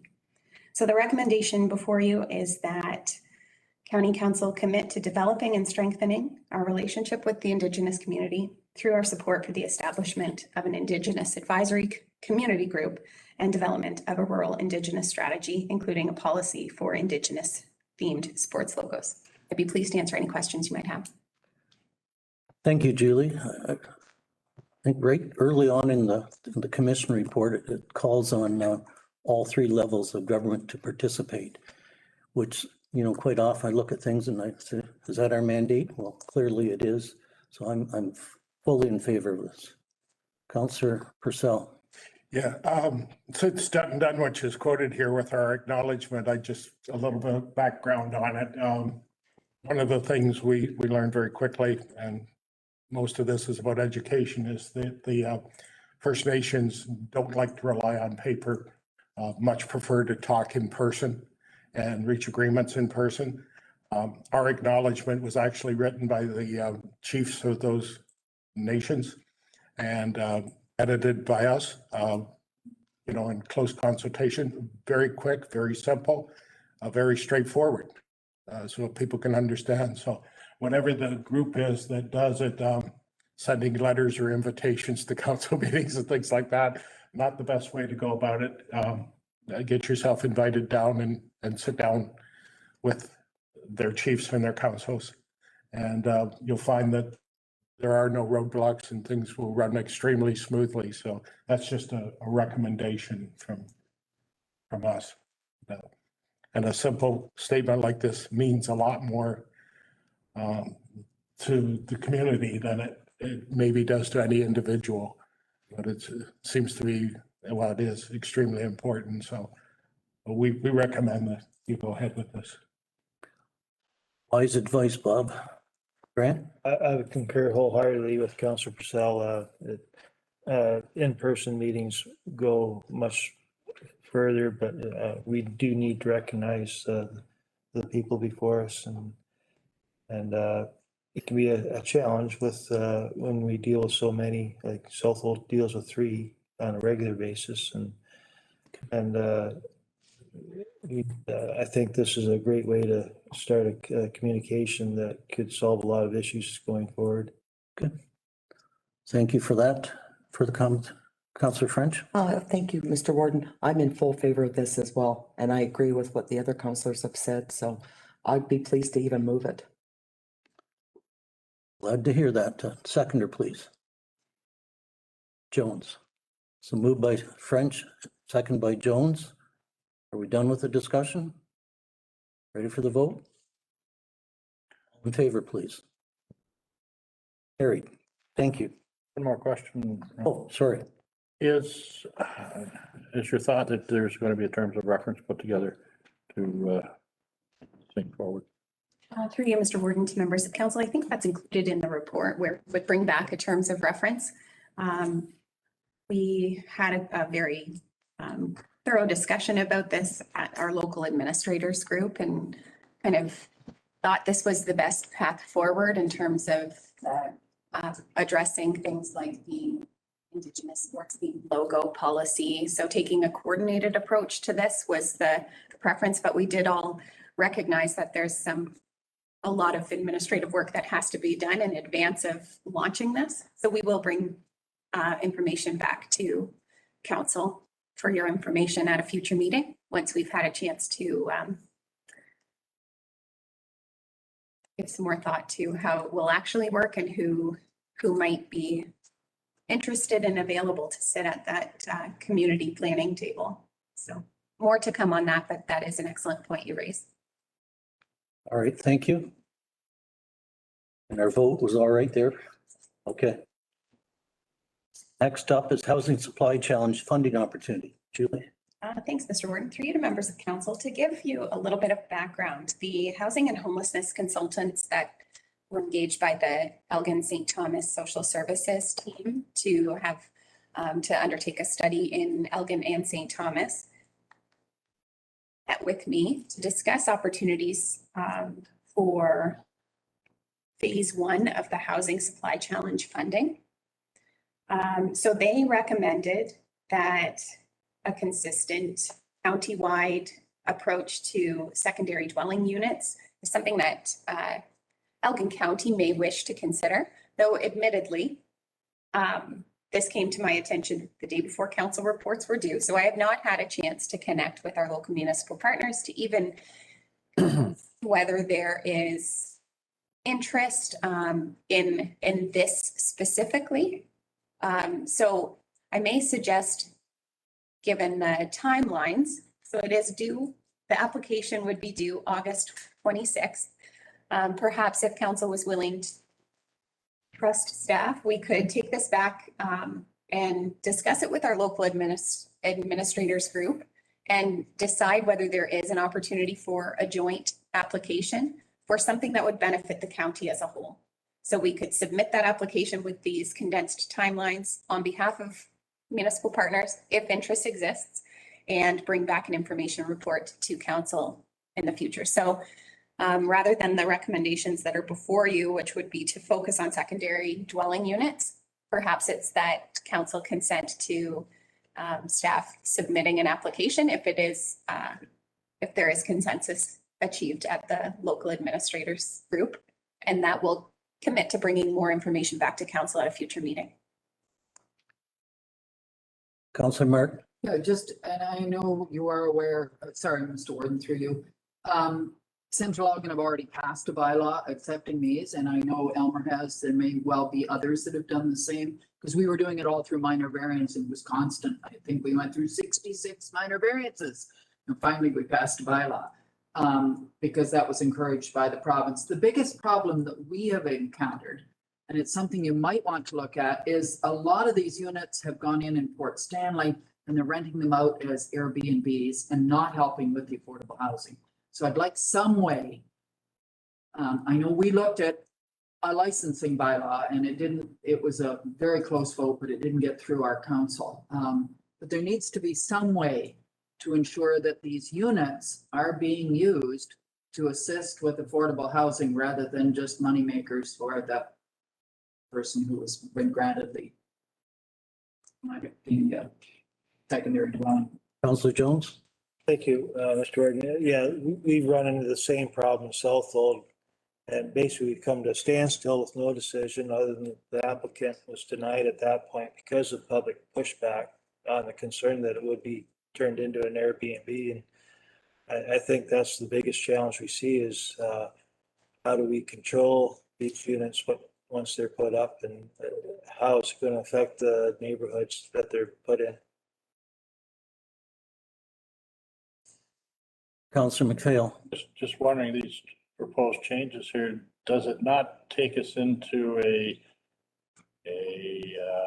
quagmire of regulations where our zoning bylaws and official plan and a lot of those things don't recognize this, that you to make it all work through on a legal basis to be able to do that, you have to probably go through some public meetings and rezone or change your official plan or do something to make this all legal? Or does it leave you in a situation where if you just go ahead and allow this, that anyone can call the bylaw enforcement officer and he has no alternative but to evict those people that are somewhere where they're not legally have status?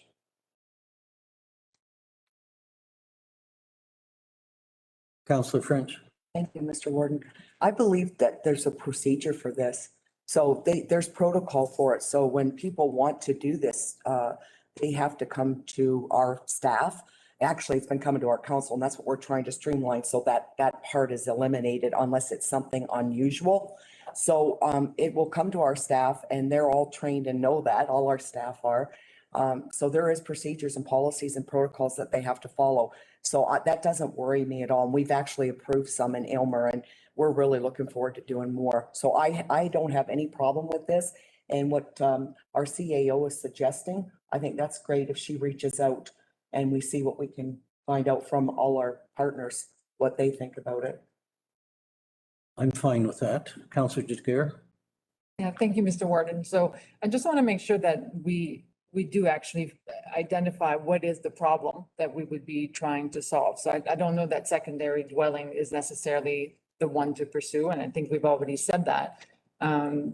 Just because there is a funding opportunity doesn't mean we have to jump at every single opportunity. So I agree the timelines are tight, but if there isn't an obvious, pre-development process issue that we're dealing with at the county, it's okay and even more strategic to pass on funding opportunities and redirect capacity. So right now I'm not hearing an obvious need. There's a need to consult with the municipalities. But so that's just the caveat that as far as I'm concerned, it's okay to pass on opportunities. Councillor McPhail? Well, just one of my concerns, and I guess this is going back a good number of years. And the policy at that time was Central Mortgage and Housing was coming in and they were buying up houses through the government and then making them available to people that needed the housings. That went on for a number of years, and there was a backlash in the community that really reared up, and I think it was probably one of the biggest public meetings that I have ever had. We filled an arena with people that were in opposition to this. It wasn't very pretty, and I know at that point in time, CMHC quit doing that. So I'm somewhat cautious to make sure that if we're going ahead with this, that it's done correctly and the public is brought on side with it to know exactly what is going on, because certainly that's vivid, that memory of that public meeting where there were representatives from CMAC and it wasn't pretty at all. So if we're going to do something, let's make sure it's researched and done right. Councilor Martin? Yes, and one of the problems we have is affordable housing for seniors too. A lot of them want a small place to stay in the community where they live. That's one of the reasons we've instituted, hopefully. The other thing is the province have said they want this, and it is in our official plan that at the moment it's not. And so we will be amending, if we do this, and I think that's one of the reasons we might want to take a good look at it, is should we be amending the official plan to include it or not? What I'm hearing is our CEO is suggesting you go back and consult with the lower municipalities. Are we in agreement with that? Because I am. And then come back to us? No. I'd have to have consent to be able to submit an application Okay. In advance, which doesn't mean that council is in any way obligated to accept funding should we be successful. So there are still a few steps along the way where council can make some critical decisions if it doesn't feel like the right opportunity. Councilor Purcell? Yeah, I can support what Julie's suggesting. We just have to give her a blank check for a little while and trust that she won't blow the money at the casino. And that's fine, because my only problem with this is if this money is only for a consultant to do a study, we already know all those problems exist. We are already dealing with them on individual levels. We already have solutions in many of our municipalities. So we don't need somebody else to come along and tell us what we already know for 75 grand. If there's an opportunity to use that 75,000 creatively within Elgin County to deal with some of these issues or some of these problems, so that's a whole different scenario. And we won't know that till she goes through the exercise and brings it back. So I'm quite happy to move that we do what Julie tells us. Bob? Thank you, Warden Martz. I think it's a prudent first step, actually, for Julie to go out there and consult with the CAOs and figure out what's going on across the county.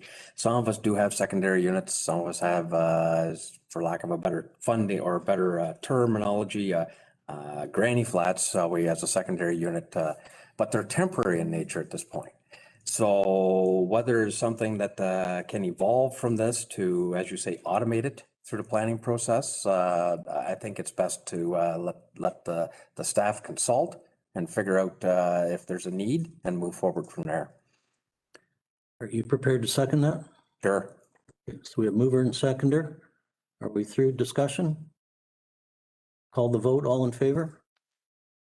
Again, that carries. Thank you. CAO again, remote work program. Go ahead, Julie.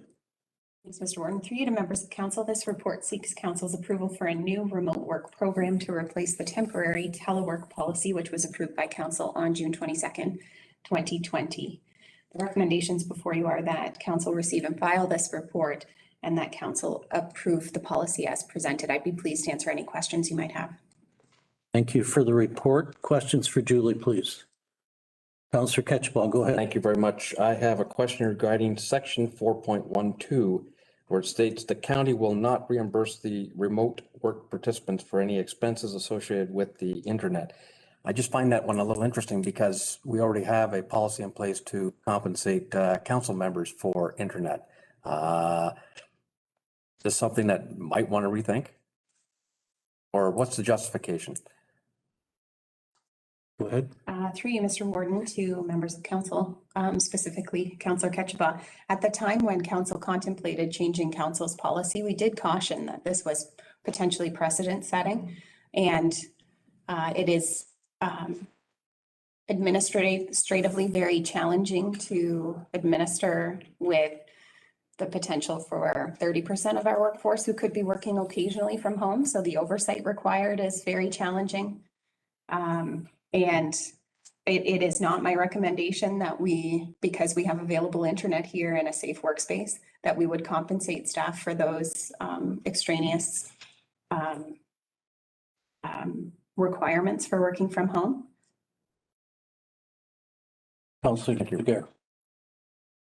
Thank you, Mr. Warden. First, in response, I think when we contemplated that for council, it was as a mirror to the mileage. Staff is not getting mileage reimbursement for, coming to work. And I think that's where I see the justification for not, so like I'm guessing that we don't pay mileage on a regular basis for just coming to your office from your place of home. And so this was, so I could see the rationale being valid in this case. I had just a couple questions in terms of whether in this policy, if there is a provision for a maximum number of days per week, for example, or any requirements that would stipulate that all certain types of meetings need to be in person, and whether staff have any, so let's say there are no provisions at all for any limits. So it could be, 100% of the time working remotely.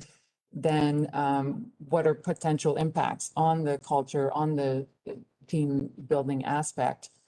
And the second question is whether there's also room for ad hoc remote work. So what if, the weather is bad? What if, so let's say I don't have a full agreement and negotiation as proposed in the policy, where does that leave the occasional, I don't feel well, but I want to work, or how is that managed on a more ad hoc basis?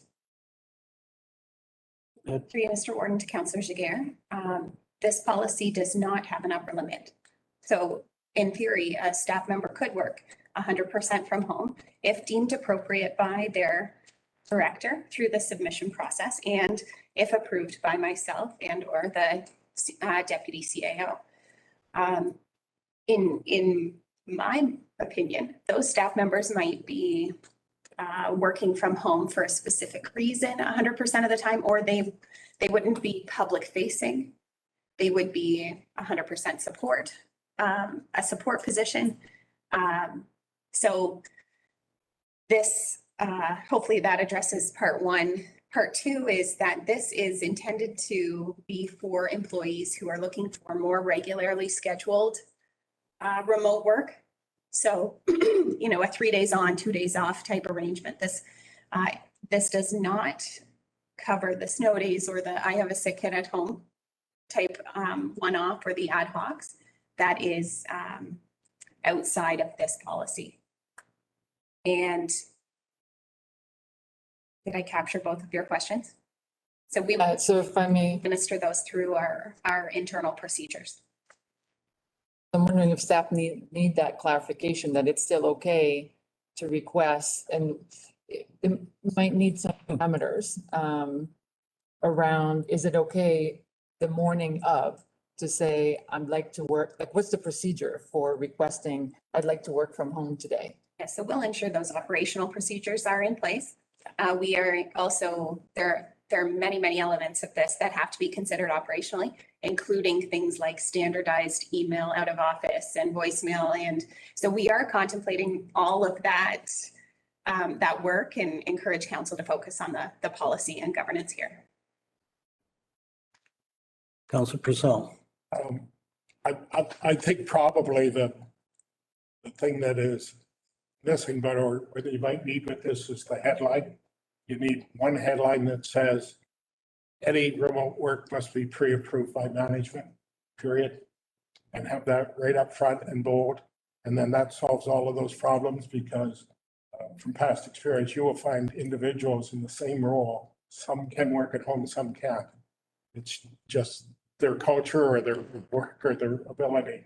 And you always have to have that flexibility at the management side. So I think if you just put a headline on it so that people don't have to read any more than that first line, anything, any remote work has to be pre-approved by management. That'll solve all the problems. And then you do all the integration after, especially if you get into situations where you have people with the same positions and some, they're both great people, but some can't work remotely. Others can, and that's just going to be an HR decision that's has to be made by management and direct managers or supervisors. Personally, when you pre-qualify that we have a safe workplace, then I look to the public and I think they expect us to be here. Look at us today. That, to me, I welcome you back. It adds so much. Even the sidebars out in the parking lot for a couple of minutes. There's so many benefits. So if I was an employer, I'd like to see my employees at work. It's a personal opinion, but Councillor McPhail. Just under productivity section here, work productivity is measured by employees who are no longer reporting to the office. Remote work programs mandates a required time frame where all employees are expected to be working and available. Should we include in there what those checks and balances will be?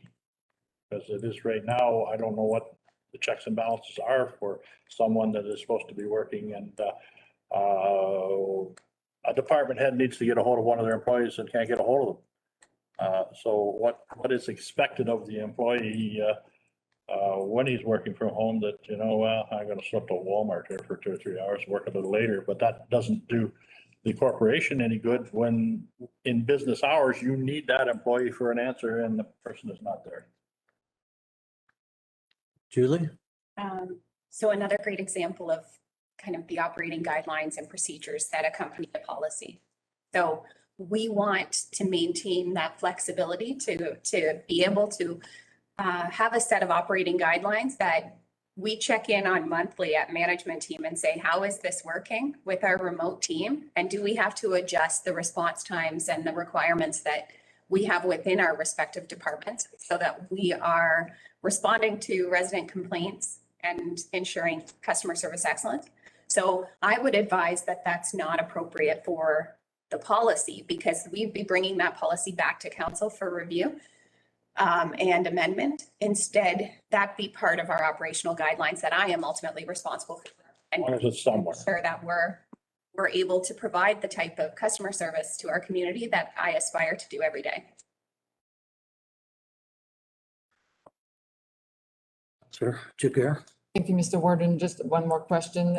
In terms of comparisons to other municipalities, is this aligned? Because we know that staff, similar to the compensation review, this is a form of benefit. So does this seem fairly aligned to what other municipalities are contemplating? Through you, Mr. Warden, they're all over the mark right now. So we have a couple of our neighboring and local municipal partners who are even contemplating 4-day work weeks at their council tables.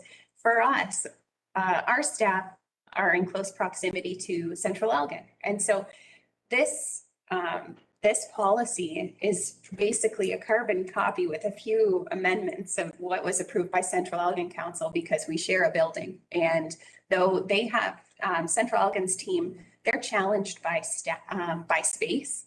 We have ample space on our side, and individuals have their own offices. So we've tweaked ours accordingly, but our policy is closest to those who we are co-located with. But there are municipalities who have taken really aggressive approaches to hybrid work, where they are declaring municipal building surplus and they're sending their teams home to work.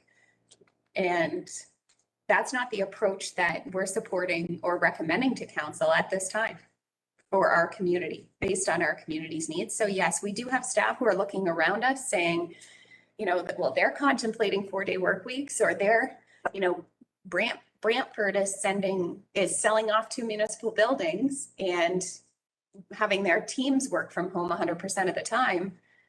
I don't think that works for our community right now. So it's been an adjustment for our community. And I think we have to have and maintain the flexibility through the next period of time as we adjust back to even be able to define what is our new normal for operations. So we can't anticipate what traffic looks like in our building because maybe more of our residents have grown accustomed to remote transactions. Or maybe they are just waiting for us to resume normal operations. It's too hard to predict right now. So I think this is a great first step, which will meet the needs of our staff now. And if we have to adjust based on what's happening around us, we'll do so. But right now we have based this policy on what Central Elgin has done and what I recommend is best for our community at this time. Councillor Martin. Just one comment toward that. I had a complaint from one of our citizens saying, well, the county building's still closed and Central Elgin's still closed, and we can't come in. And I responded back immediately and said, no, the county building's open by appointment for there. Central Elgin is open, period. You can just drop in. And the person was very thankful that they knew that. They didn't know because it wasn't out there anywhere that those things had changed. And so it might be a good idea to somehow note that those things have changed. I appreciate that suggestion. Councillor French. Thank you, Mr. Warden. So I embrace this and I see your reasoning behind it. We have to be flexible. And so if we've learned anything from COVID, it's how to adjust and be innovative. I'll admit we passed it was unanimous. I think we had one that voted against. We are moving to a 4-day work week. And it's all through the COVID and trying to figure out the flexibility of our staff. And so we encourage people to still work at home if they want to. And to be honest with you, our citizens have embraced everything. They are really embracing the new ways to pay their taxes or to contact town hall. You know, things have really changed. It's amazing, really, how everyone's adapted. And so we can't fall behind. We need to stay up with that. And you know what? This is just the start of it. Things are changing and they're rapidly changing, and we have to be ready to adjust to those changes. So I'm in full favor of this. Personally, I'm thankful that we're at the point after a year and a half that we can have this discussion. This is our first opportunity, like, you know, we're looking ahead. Hopefully COVID is getting further behind us. We have the vaccinations now. So, you know, so I'm excited by it, but I certainly support the policy. Ready to vote on it? Discussion over. Do I have mover and seconder? By Jones, second by French. Ready for the vote? All in favor? That carries. Thank you. Oh, one quick one left. Manager Financial Services, Deputy Treasurer. We skipped the rural response. Oh, yes, I did. You did and I did. CAO, Rural Response to COVID-19 Partnership Opportunity. Go ahead. Thanks, Mr. Warden. This report seeks council's support in principle for partnering with the University of Guelph, specifically Leith Deakin, who's studying the experiences of residents in rural and small communities in Ontario and across Canada in relation to their response to COVID-19. Since submitting this report, we have confirmation from the health unit, Southwestern Public Health, who's willing to co-fund to the amount to be determined, but co-fund this initiative, as well interest from the City of St. Thomas to do so as well. So the report recommends that the report be received and filed, and that council consent to co-funding the costs associated with a direct mail out in an amount not to exceed $10,000, and that staff be directed to explore and define those potential partnerships and opportunities with Southwestern Public Health and the City of St. Thomas, and that we follow up with council with respect to the actual costs associated with project timeline, engagement, costs associated with this at a future meeting. So I was asked in an email by a member of council if we say yes to everything, or do we ever say no to things that come before us? My answer to that is I bet I say no to things like this 3 or 4 times a week. So this one is closely linked to the work that we've recently undertaken with respect to the Community Safety and Wellbeing Plan. specifically the work that is yet to come resulting from that study, including the work of the integration table. And so that integration table is meeting on the 19th of this month, and we thought it was prudent to bring this before council in advance of kind of getting a integration table excited about the prospect of being able to undertake this study. So looking to council to support those recommendations before you, and I would be pleased to answer any questions you might have. Thank you, Julie. Questions for Julie? Comments? Councillor McPhail. A completed study will do what for us? Will provide us with data that we can use to support work in various sectors. So in community safety and well-being and policing, in affordable housing initiatives, social services, and will help us provide the resources that some of our vulnerable populations may need that we just aren't aware of at this time. Further questions? Councillor Jiguer. Thank you, Mr. Warden. So just to clarify, maybe I misinterpreted, is this in partnership with the university, with Guelph, or is just? So University of Guelph, Yeah. who has received funding from OMAFRA, and from our perspective, and what they have been able to secure from the municipalities who have undertaken this work is just the costs associated with the direct mail out. So that's all they're asking for municipal contributions.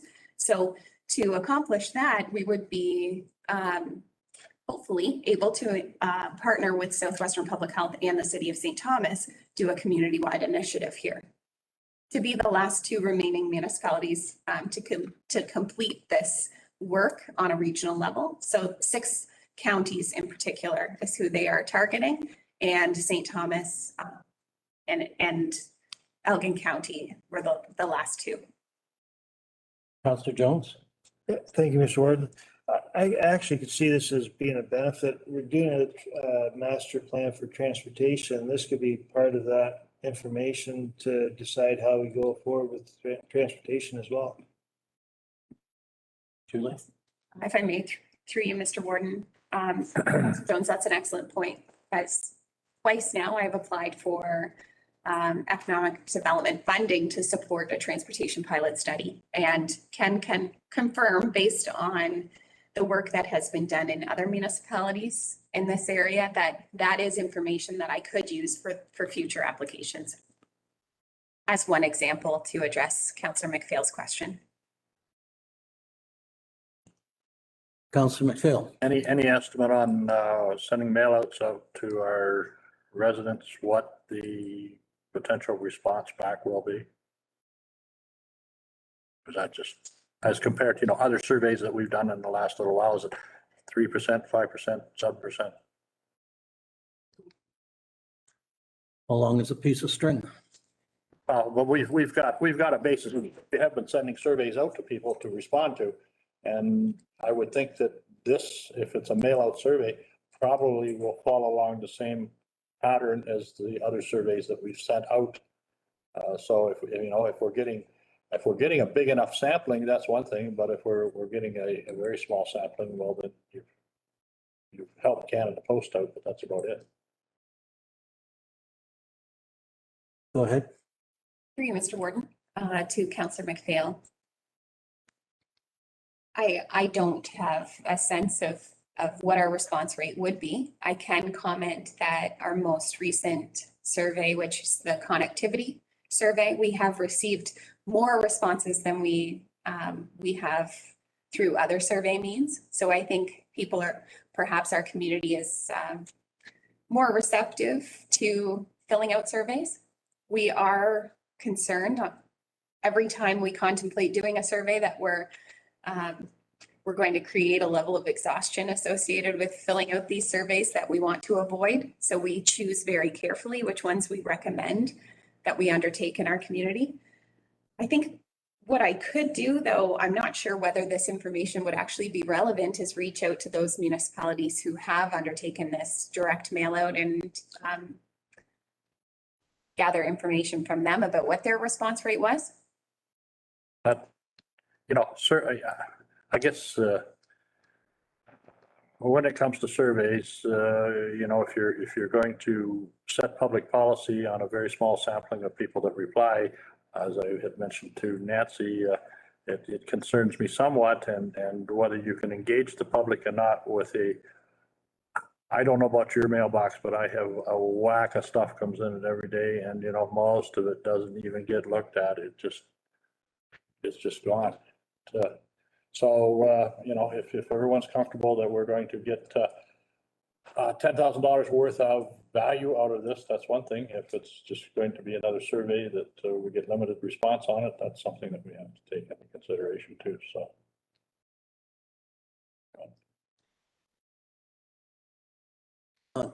Deputy Warden. What I have found is that the response on surveys depend on what the subject is. The more familiar you are with that subject, and everybody's been talking about COVID for the last year and a half, and I think you're probably going to have a good response. If the survey is on planning, people kind of glaze over and they're not quite so responsive to fill it out. But something they're familiar with, connectivity is a good example. Everybody's got a problem with that. And most of the conversation I've had with people over the last 2 years, the first topic is, how are you dealing with the COVID? So I think you're going to probably get a good response to this, and I think it's probably a useful tool going forward. So I would move this, Mr. Chairman, or Mr. Warden. Thank you for that. Ed, do you have your hand up? Go ahead. Yes, I did. I think there's a missing component of the population that you're not going to reach by a survey. And you might need to consult actually with some of our, and I don't want to call them minority groups, but I'm thinking of the Mennonite Central Committee. I don't think you're going to get a very high response rate, if any, from that segment of the population. I would expect the results would be somewhat similar to what you found or what they found from Huron and Perth, with the exception of that particular group. So just that's an added challenge that you're going to have to consider. Thanks for raising that.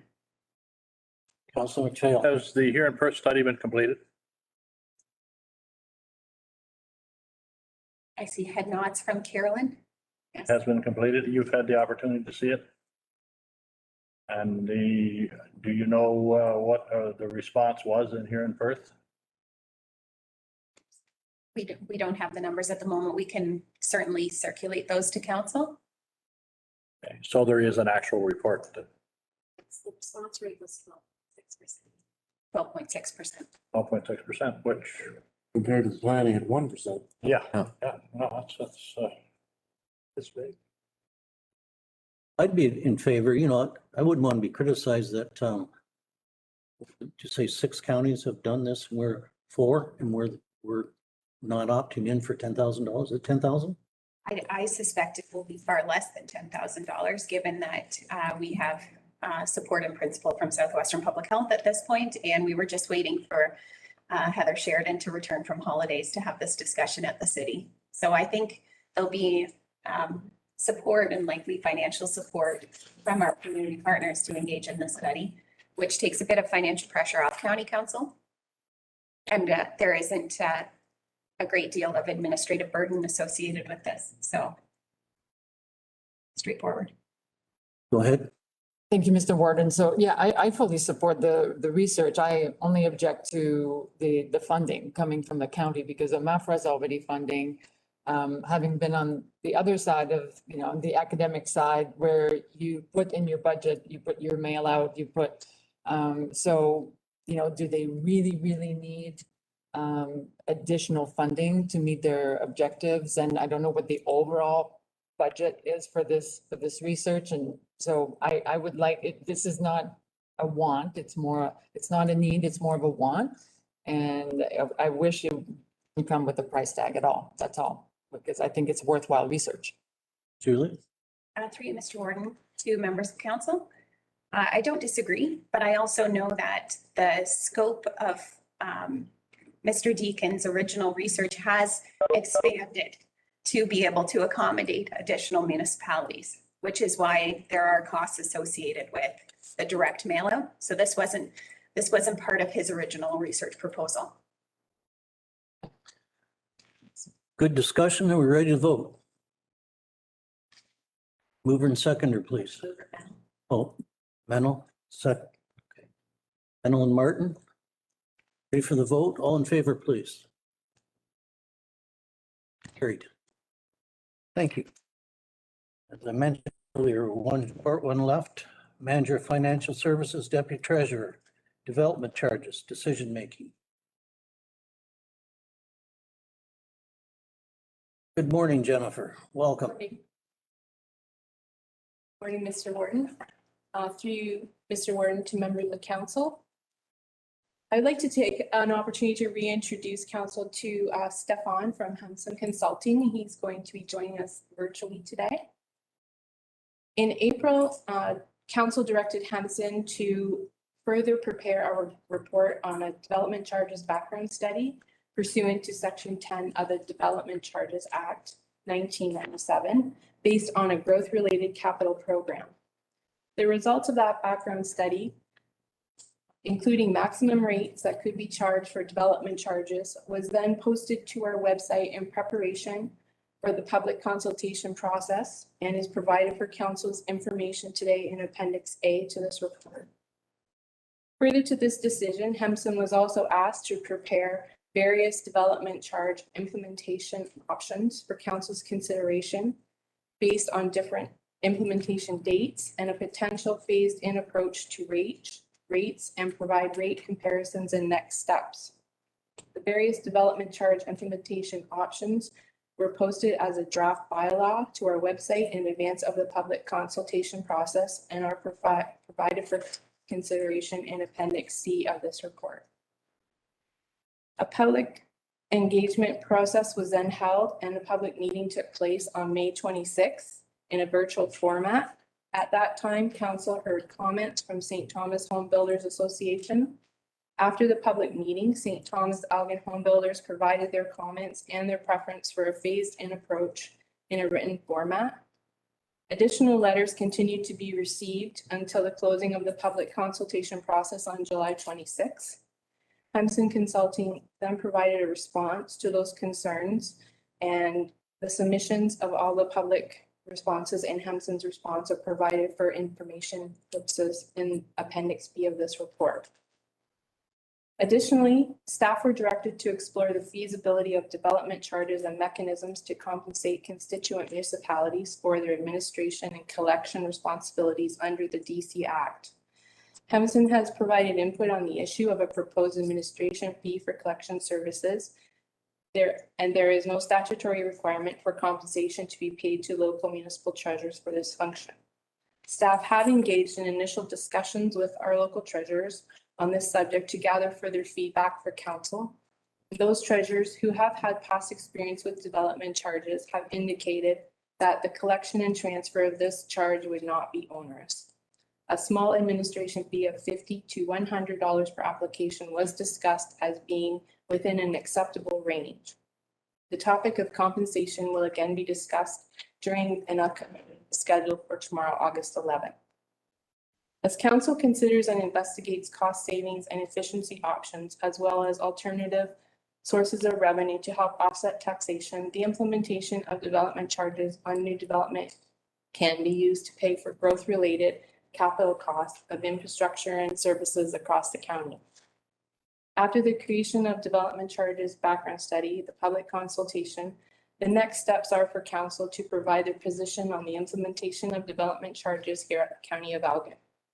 If implementation of development charges is to proceed, it will be necessary for council to then provide their direction on an implementation strategy in the form of a bylaw. Council may choose one of the existing 3 drafted bylaws in Appendix C at this time. An amendment to Recommendation 2 is requested to change the implementation date listed to January 1st, 2022 to align with the bylaws in Appendix C. The recommendations are before council for your consideration. Thank you, Jennifer. Open the floor for questions or comments. Councilor Martin. Just a couple of comments, and one is, I mean, we're trying to look at ways to offset taxation. And right now, when, in Central Elgin, we've had a lot of development. There are certain roads, like East Road's going to have to be changed. There's several roads due to development that are going to have to be changed that are county roads. And at the present time, your taxpayers, whether you're in West Elgin or Bayham or wherever you are, you're paying for that. Your taxpayers are paying for that in Central Elgin. I believe strongly in development charges because then the developers are paying for those improvements and they can bill it back through their the sale of their properties. So it's a way to actually save some of our taxpayers' money. The other thing is Central Elgin said that the administration of that is so simple. It's plugging in a number on a chart, like in a computer thing, and that's all there is. And then you send it into the county on a monthly basis. So they do not, Central Elgin staff do not believe there should be any administration charge fee for them. You'd be paying Central Elgin probably 20 or over $2,000 to $3,000 a year just in administration for doing something that takes 10 seconds. So they don't believe in that. So I'm just letting you know that that's where I stand and that's where our staff are. Councilor Purcell, go ahead. Yeah, Mr. Warden, we have a very comprehensive report from staff. We also have the consultants' input and details. I think we all had a chance to go through all the materials of that. Whenever staff bring forward anything that has 5 options, it quickly tells us that there's no right or wrong decision here.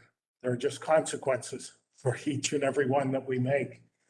So I'd like to, based upon feedback from our community and my council, I'd like to at least focus our conversation. And I'm happy to move option 4, that Elgin County elect not to proceed with implementation of development charges for the corporation of the County of Elgin. So I'll move that to at least focus our conversation rather than talk about all 5 and then wander around in circles. All right, we have a mover. If I could make a comment, the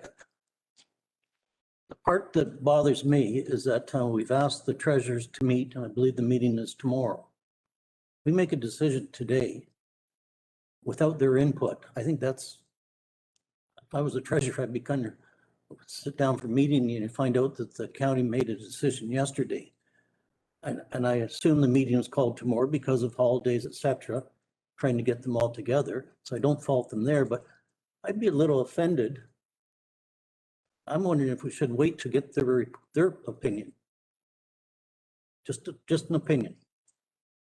Thank you, Mr. Warden. My understanding from discussions with my treasurer is that it has been discussed at the county treasurer level.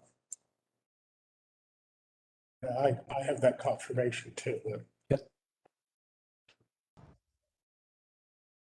Anyway, I have a motion. We need to find out if there's a seconder or if it's. Absolutely. I'll second that motion. Okay. Motion has been moved and seconded. Further discussion? Go ahead. Obviously, this is a very controversial subject with among all the municipalities. But what I'm hearing from those who are opposed to this is that, one, it will discourage development. And I think our consultant has stated that that's not the case. If anything, where most developers are surprised that there isn't a development charge when they move in. Certainly, Elmer's got one, Central Elgin's got one, Malahai's got one, and we've had no kickback whatsoever on development charges. And it certainly has come in handy when we are discussing infrastructure, and it's nice to have a pool of money of $300,000 or $400,000 where you don't have to put it on the tax base, just go into the development charges and go ahead. The other one is the question is on how cumbersome this is going to be at the local level to pass on the development charges to the county. And once again, our consultants state that this is very easy to do. It's a matter of kicking it in, very similar to the taxes that are already coming from lower level to the upper tier. So I disagree with Bob. Option 3 is what, in my opinion, is the best option, for several reasons. One of them is that it's a great tool to have at the county level when you're dealing with infrastructure that could benefit the whole county. We are depending on the province for transfer payments, and then I would ask anyone around this table, do you expect to get more, the same, or less in the future? And based on the deficit provincially and federally, I would guarantee you're going to get less going down the road than you have at the present time. So this is an important tool to have in our finances to improve the infrastructure in the county. Grant? I agree wholeheartedly with Councillor Manel. Southhold, we implemented charges almost a year ago now.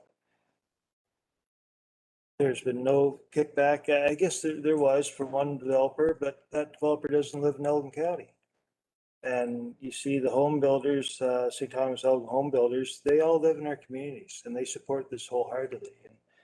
And Tom Luby, who was the was there present from the home builders, is I think a part owner of Hayho Homes, definitely involved with Hayho Homes. And you know, they work all over southwestern Ontario. They're in Ingersoll, Tillsonburg, Straffroy, Southold, and predominantly all areas that have development charges. And we have to look out for our future growth. Like Councillor Martin said, every time the corridor out on the northwest corner of St. Thomas, huge growth out there, and there's going to be a lot of issues with traffic lights and turning lanes, and that isn't something our rural community should be. It should be development that is putting pressure on our infrastructure, and that should be covered off of the people coming into our community that are putting the pressure on us to fork out thousands and thousands and thousands of dollars to support the infrastructure. I really don't know what else to say. I support option 3 as well. I think that's our best option. That's what the home builders asked for. Deferred over 4 years. That's what Southhold did. We deferred it, I think, we deferred over 4 years. They're asked 5 years, but that's immaterial. That it didn't slow Southhold down. You look around, development charges are a thing of the future. It's responsible for. I'm surprised OMAF or EFA hasn't weighed in. They're concerned about a 0.1% on reduction on the assessment a year ago. I think this has more significant impact on rural communities if we don't do it. Councillor McPhail. Yeah, just a couple of points, Mr. Warden, through you. Just in response to Councillor Manel's statement that when people come to Elgin County, they're surprised that we don't have development charges. By the consultant's report, now Elgin County study is in progress. Essex County does not have upper tier development charges. Lambton County does not. Middlesex County does not. Huron County does not. Perth County does not. So there certainly are a good number of counties that are not at the point of putting development charges in place. So we're not alone in that respect. The other thing that does really concern me about this somewhat is when we talk about developers, and we'll talk about the St. Thomas Home Builders Association, you know, when they put a subdivision, they buy materials in enough quantity that this $4,500 or whatever the development charge that's going to be added on to each property that they're building kind of gets all mixed in the wash. But I'm more concerned about my friends and neighbors that live in West Elgin that are building a new house on one of the concession roads. Are they a developer? Or are they just an individual that has lived here all their lives and are paying taxes here all their lives? Now they have the ability to pay another $4,500 to the county with fairly limited benefits out of that. I really don't know how to explain that to them. I can see there's two different points of thoughts here. When you're certainly under a lot of development pressure, yes, it does make maybe a bit of sense. But for our situation, when we have a limited number of homes that are being built, and they are not being built by a corporation. These are individual taxpayers in Elgin County that we now are putting an extra, we say it's not tax, it's an alternative form of funding. Try to explain that to an individual that's building that home, that's going to pay an extra $4,500 just for the privilege of building that home in Elgin County. So it's something that, like a lot of these things that come forward, when you set the trap, you catch a lot more things in that trap than you really want to catch. And that's the part that concerns me. And I can see the developers are used to this. Bring it on, great. We can handle it. But it really bothers me when we have individual farm families that the house has got too big for the parents, and they just say to their son, well, why don't you live in the farm here? We'll build a smaller house on another farm or in one of those additional or auxiliary uses or whatever. And so because of that, they're going to pay an additional $4,500 for the privilege of doing it. Councilor Martin first. Yeah, just so you're aware, like in Central Elgin, we've had a lot, like we've been collecting development charges since Central Elgin was formed. It's an amalgamation. We wouldn't be able to do the fire hall in Port Stanley or the expanded sewage treatment plant without development charges, because that's what's paying for the expansion. And Port Stanley has expanded so much, we'd have to put in a bigger fire station. We'd have to put in the other, and we just wouldn't have the money. So, I mean, without local development charges, we couldn't function. And I just think, I hate to see your taxpayers. I understand, Councilor McPhail, how you feel one individual person. Now, development charges, I understand that. I just, if you want, if you're getting any subdivisions or any development, like the one we approved today for Dutton, et cetera, it will help you. It'll help the county then if roads need to be improved or any of the things. Ambulance service helps pay for those ambulances that we've just approved. Development charges help pay for that because we might need another ambulance. It's only if you increase your need that you can apply the development charges. So anyway, I mean, I understand both sides. I just feel that I hate seeing all the rural areas out in the other areas of Elgin County paying for what's happening in Central Elgin and Southold and Malahide, because we do have quite a bit of infrastructure changes that are going to be happening there that are county infrastructure. Councilor Ketchum and then Councilor Jones. Thank you very much, Mr. Warden. Development charges obviously are quite controversial, particularly when discussed at the upper tier level. I do firmly believe that they have a useful purpose for the lower tier. Honestly, I do, and it was demonstrated by Councilor Martin's comments, and I think they have a purpose. It's when it gets to the upper tier that I have less confidence in them. As was alluded to, the concern of perhaps dragging taxes from across the county to pay for certain infrastructure improvements. The same is going to happen under this development charges scheme. You're going to have outmigration of development charges raised in the slower growth areas to the larger or faster growth areas. So the perceived benefit at the local slower growth areas isn't going to be there. And then on the other hand, the argument being put forward that but we'll all benefit from an improved or expanded road network in the center part of the community. Well, that's fantastic. So if you adhere to the benefits principle, if you're going to benefit, you all pay. That's taxes. Secondly, if we want to talk about a development charge fund, which is very restrictive for what you can and cannot use it for, versus levy dollars, which are unrestricted and can be applied everywhere and meet every need, then that, for me, at the upper tier level, tells me I'm not in favor of a development charge. And then when we get a little more specific into the report itself, we really haven't defined the role of what the local municipal partner has. It says within the report that their responsibility ends when the funds are delivered, more or less. But to define that even further, if we're talking about not-for-profit housing, which has 21 annual installments, who's responsible for collecting that? Is that the lower tier? And if it's the lower tier, that's 21 years that we track it. That's the point I'm getting at, and that's the inequity.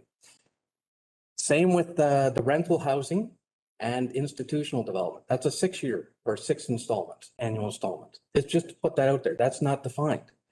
And it isn't even defined within the bylaw itself of what the role of the local municipal partner is. We haven't even discussed possible exemptions out there. And I don't know what's exempt in your local municipal or local development charges. I know that back in the 90s, when the issue of development charges arose, there was a lot of hue and cry, particularly around the Wellington and Waterloo regions, determining whether agricultural expansions were defined or captured under development charge. So we haven't defined that. And if I'm to think about it right now, it's telling me that any prospective farmer out there across the county that wants to put up a grain dryer or put up a grain storage facility or a new barn, or how about a supplemental or secondary housing for seasonal help housing, they're going to be subject to development charges. So think about this. And we're talking about price takers. We're not talking about someone who's able to go to the marketplace and negotiate a new price. There's a lot of inequities here that haven't been captured. And again, just to reiterate that you have 4 or representatives from 4 municipalities here today that are opposed to development charges at the upper tier level. I would caution you not to ignore that. Councillor Jones. My understanding is agricultural is exempt, industrial is exempt, commercial I think is in. The amount of money that is quoted for a single detached home is the upset limit. We have the ability to put in a lower rate, not the full amount that is recognized by Hempson. As far as costs, our treasurer's the same as Central Elgin. It's just an entry. It's all it is. It's just an entry. And they're going through the building permit stage. It's really amounts to nothing. Like Councilor Martin says, I think some things are being exaggerated a little bit. If there's somebody who wants to throw out a different number, then that's fine. I know Southfield, we went with a smaller number than what was the upset limit. I think we dropped it by about 25%. Councillor Jones, you mentioned that agriculture is exempt or not. Can we verify that to be true? Not just so we are very clear, because ask the consultant. Stefan, welcome. Can you answer that question? Yeah, through you, Mr. Warden. I'm just scrolling through the bylaws right now. So farm operations are not exempt currently. So I don't know if you'll recall, but at the public meeting, I laid out, there are certain statutory exemptions that are in the bylaw. And further to Councillor McPhail's comments, a lot of those statutory exemptions would cover secondary suites on existing land holdings, whether they're attached or unattached to residential buildings and residential expansions, and the creation of new units, limited new units within existing units. Those are all statutorily exempt, so those will never pay development charges. And then as far as non-statutory exemptions goes, the only one that's been included in the bylaw have been public hospitals. But right now, all forms of non-residential development, including bona fide farm operations, are included as eligible for payment of DCs. Thank you, Stefan. I've got Councillor Jaguar first, next. Sure. Thank you, Mr. Warden. And from my perspective, I look at it a little bit differently because sometimes the debate seems to be whether you're for development charges or against. And I think there's a bit of a false dichotomy. I look at it as, DCs they're a tool, they're a solution. So that's the premise I start with. So if it's a solution, then I'm trying to see, do I have a clear problem that's been stated and why we need this? And I'm not sure that to date, to me, the problem in terms of specific shortfall has been stated, because we know we have increased revenue that will come through, impact, increase in assessment value. I also look at the need versus the want, and then I look at ultimately, so if this is a solution, am I seeing a good alignment between the problem and the need and the tool that is being proposed, knowing that there are other tools at our disposal. So I know, I probably similar to Councillor Ketchabah and Malahide, we have development charges, and absolutely I would never change or consider changing that. I think it's perfectly suitable as a solution for Malahide to support our growth, and growth pays for growth.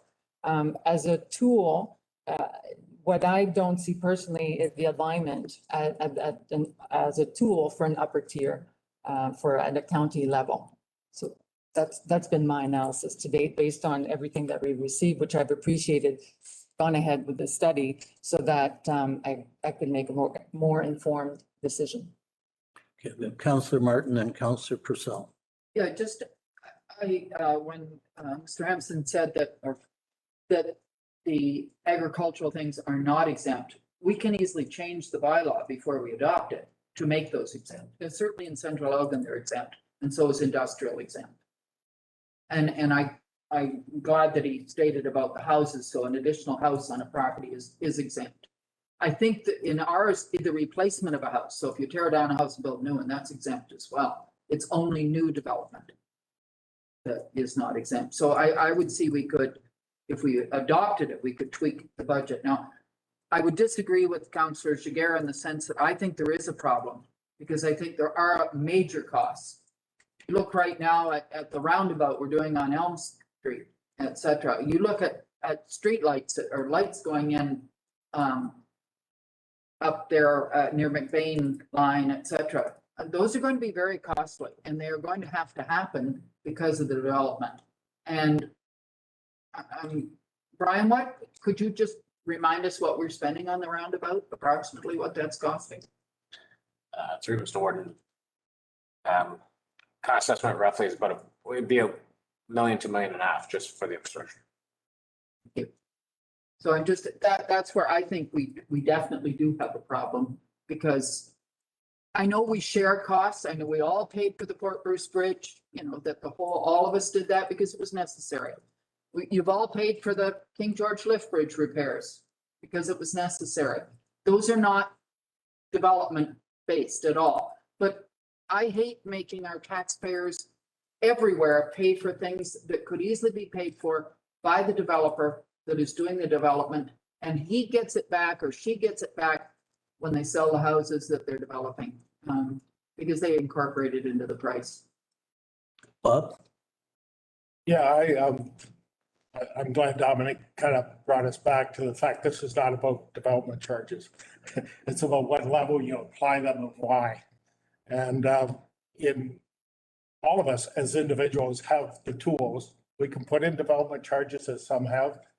Our particular municipality doesn't have them, but we've done other creative things. We have a sewage charge on all new development right now, because that's where we needed to focus, because all those new houses are going on the sewer system. So it's very strategic, it's very aimed, it's very understandable, very explainable. When you move up to the county level, it's one taxpayer. We're going to still collect from one taxpayer out there. And I want to keep it just simple and transparent. When we have to do things at the county level, we get the chance to debate it here and deal with it and explain it and why we're doing it. As you pointed out, the bridge in Port Stanley, the bridge there, but even the roads, I have no problem defending when we have to do a road that is traveled a lot more than the concession or Pioneer Line is in Dunwich, which is a county road, or Miller Street. We have a street that's a county road that's about 2 blocks long. You know, there's a big difference when you're doing that. So all we're saying is there's a place for development charges.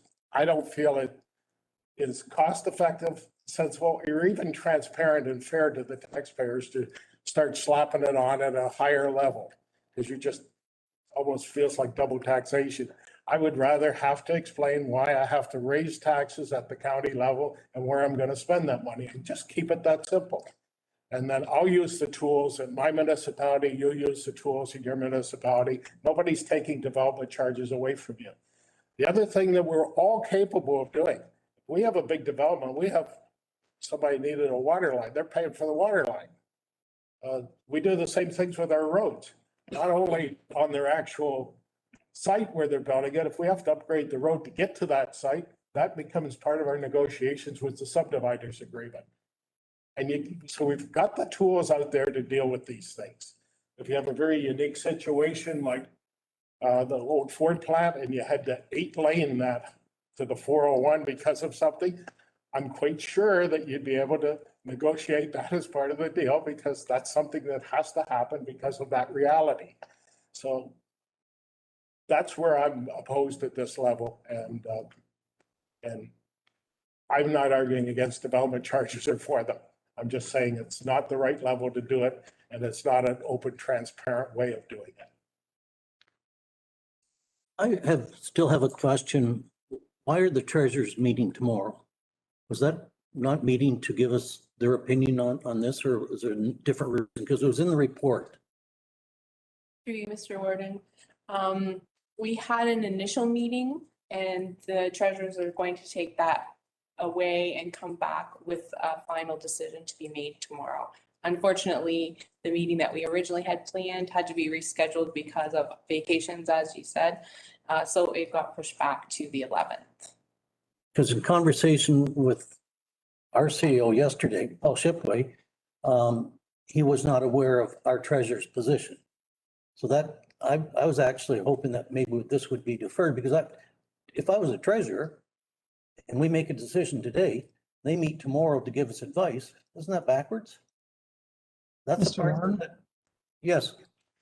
For the meeting tomorrow, it would be a discussion around if there were development charges and council felt that there should be some reimbursement, it would be then coming up with a recommendation of what that value is. But the treasurers have no place in deciding if there are development charges or not. That is a political decision that happens around the council table. So we would simply be taking that direction away and coming back then with a recommendation of what the dollar amount for compensation would be if council wanted to proceed. So it's really not out of order. No, I realize that the decision will be made at this table.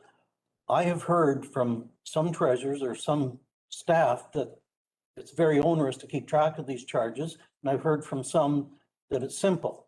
In fairness to all, I'd like to have their opinions. I really don't know what they are. That's only me. Bob? I think what you're bumping into is maybe some of us have such small municipalities. We talk to our treasurer every day. And I know in our case, it's not the end of the world. They can do it, as you said, as part of the building permit issuing. But it's just like saying, I can read my emails. But all of you know what happens with your emails. You probably, half of them, you have to glance at them and hit delete. There's some effort there involved, no matter how simple that is. You don't want to give up those emails because you may not want to delete all of the half of them or that. But the treasurers are waiting for us basically to make a decision. If we're going to do something, then they'll decide if they think they should be compensated, or they'll get their head around how much extra work is involved. It's a bit of a red herring because it's not the end of the world. It's not a showstopper. The showstopper is here, whether we want to do it at the county level or want to leave it at the lower tier level. And I'm in favor of leaving it at the lower tier level. Simple. And that solves the problem for the treasurers. They don't have to calculate or figure out or talk to each other about what it should cost to do the work if they're not going to do the work. We've had a thorough discussion. Are we ready to proceed to a vote? I'd like the motion read again. Mr. Warden, three. I'd suggest probably a recorded vote would be in order. With respect to option 4, whereas council has determined that no further public meetings were or are required pursuant to section 12 of the Development Charges Act, therefore be it resolved that the report titled Development Charges Decision Making dated July 30th, 2021, including Appendix A titled Development Charges Background Study 2021, Appendix B titled Development Charges Results of Public Consultation, and Appendix C titled Development Bylaw Proposed Options from the Manager of Financial Services and Deputy Treasurer be received and filed, and that Elgin County Council elect not to proceed with the implementation of development charges for the corporation of the County of Elgin. Moved by Purcell, seconded by Councillor Ketchabah. All right, everyone's clear on the motion? Please call the vote. Deputy Warden Mennel. No. Councillor McPhail. Yes. Councillor Purcell. Yes. Councillor Martin. No. Councillor Jones. No. Councillor French. Yes. Councillor Jiguer. Yes. Councillor Ketchabah. Yes. Mr. Warden. No. 5-4. Motion carried. All right. Thank you, Jennifer, for the report. Stefan, thank you for being here today. Democracy at work. Thank you, everyone, for the participation on that. We will move on. I think, can we go here? One, okay. Well, anyone need a break or could we soldier on or what? Okay. Council correspondence, items for consideration, I see none. Items for information, consent agenda. They're listed there. Take them one at a time or the other. Comments or questions? Councilor Martin? Just on the number 3, the one for Middlesex County, I was disappointed that I mean, to me, it's very simple to put in a 4-way stop. It doesn't cost much. And I think it would certainly make it a safer corner. Councilor Jiguer? If I may, Mr. Warden, on that topic, so does one county have overall jurisdiction over that intersection and whether their agreement is necessary for us to proceed? And that's something I meant to clarify. Through you, Mr. Warren, to Councillor Jiguer, jurisdiction, physical jurisdiction is actually split in half in terms of that intersection. So half the intersection north is all, it's within Middlesex County's jurisdiction. The southerly half is within Elgin County's jurisdiction. So unfortunately, in this case, it does require a collaborative approach in terms of an end solution. So. Thank you. Any other items? Just to continue on with that comment, and the residents from Avon approached Malahide Council about this possible problem. And I don't think they approached Middlesex. And so I think our direction is going to tell them to approach Tem Center to see what their response is. Must have been the residents from South Yarmouth or South Avon.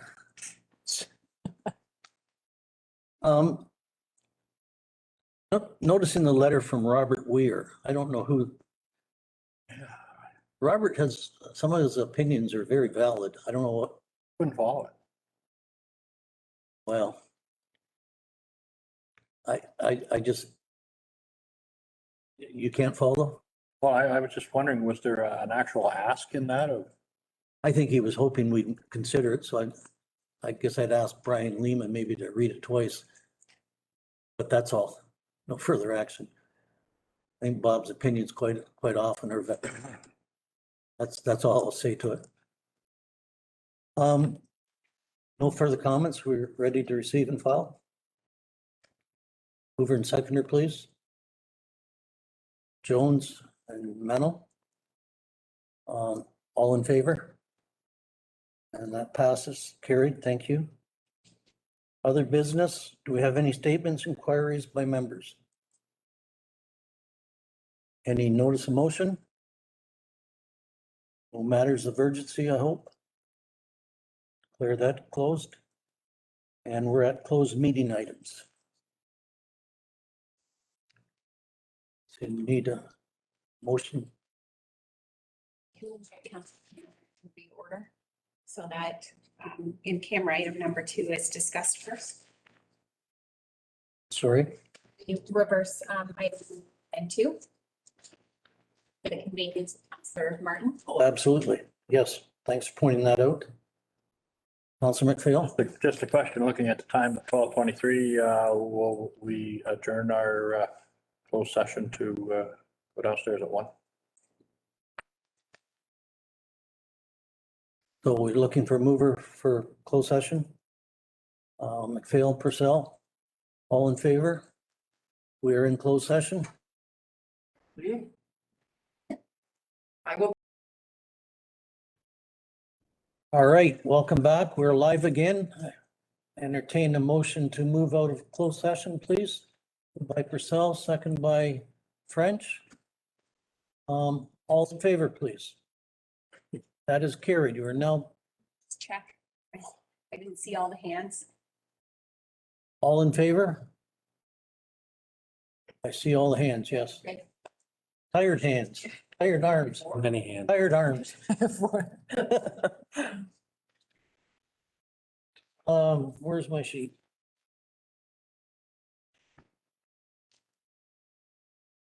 Motion to rise and report? You just did that one. I just did that one, okay. Motion to adopt recommendations from the committee of the whole? Do that individual. All right. Lead me on here.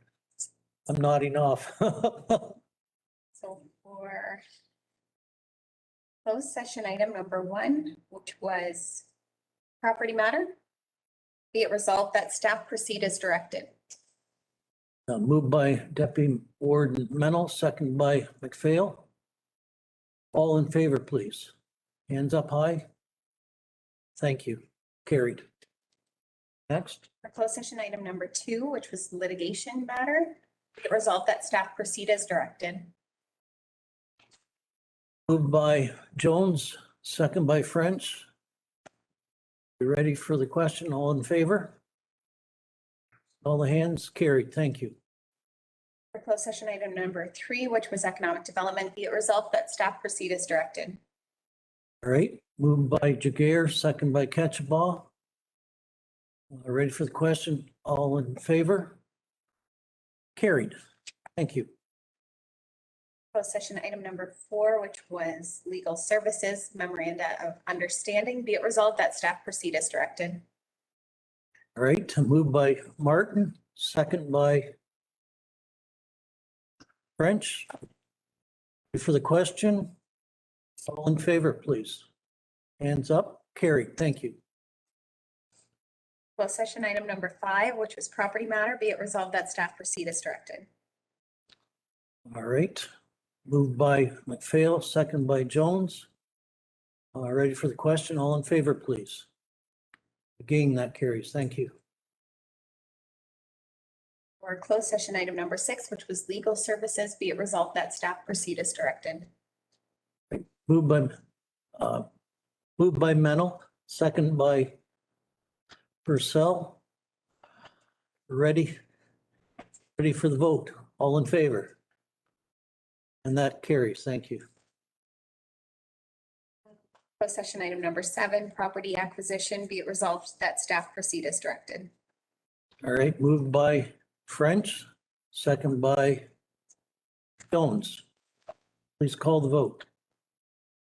You call the vote. Oh. All in favor, please. Sorry. You're used to the closed session. I sure am. Happy times. That's scary. Yeah, I'm getting tired. A motion to adopt. Motion to adopt recommendations from Committee of the Whole, please. Moved by Martin, second by Jager. All in favor? Carried.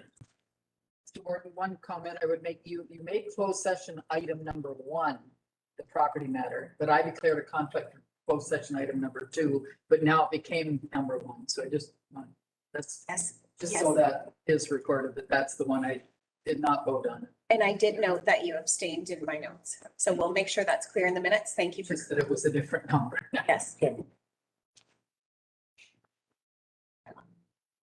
Bylaws. Bylaws, go ahead. Need a first, second, and third read of bylaw 2133, being a bylaw to confirm proceedings of the Municipal Council of the Corporation of the County of Elgin at the August 10th, 2021 meeting. Moved by Ketchabah, second by Purcell. All in favor? That carries. Thank you. Adjournment. How do you spell that? Goodbye. Do we have anyone moving adjournment? Moved by Friends. No seconder? Second by Martin. All in favor? That's carried. Want to thank everyone for your attention. You're that enthusiastic about it.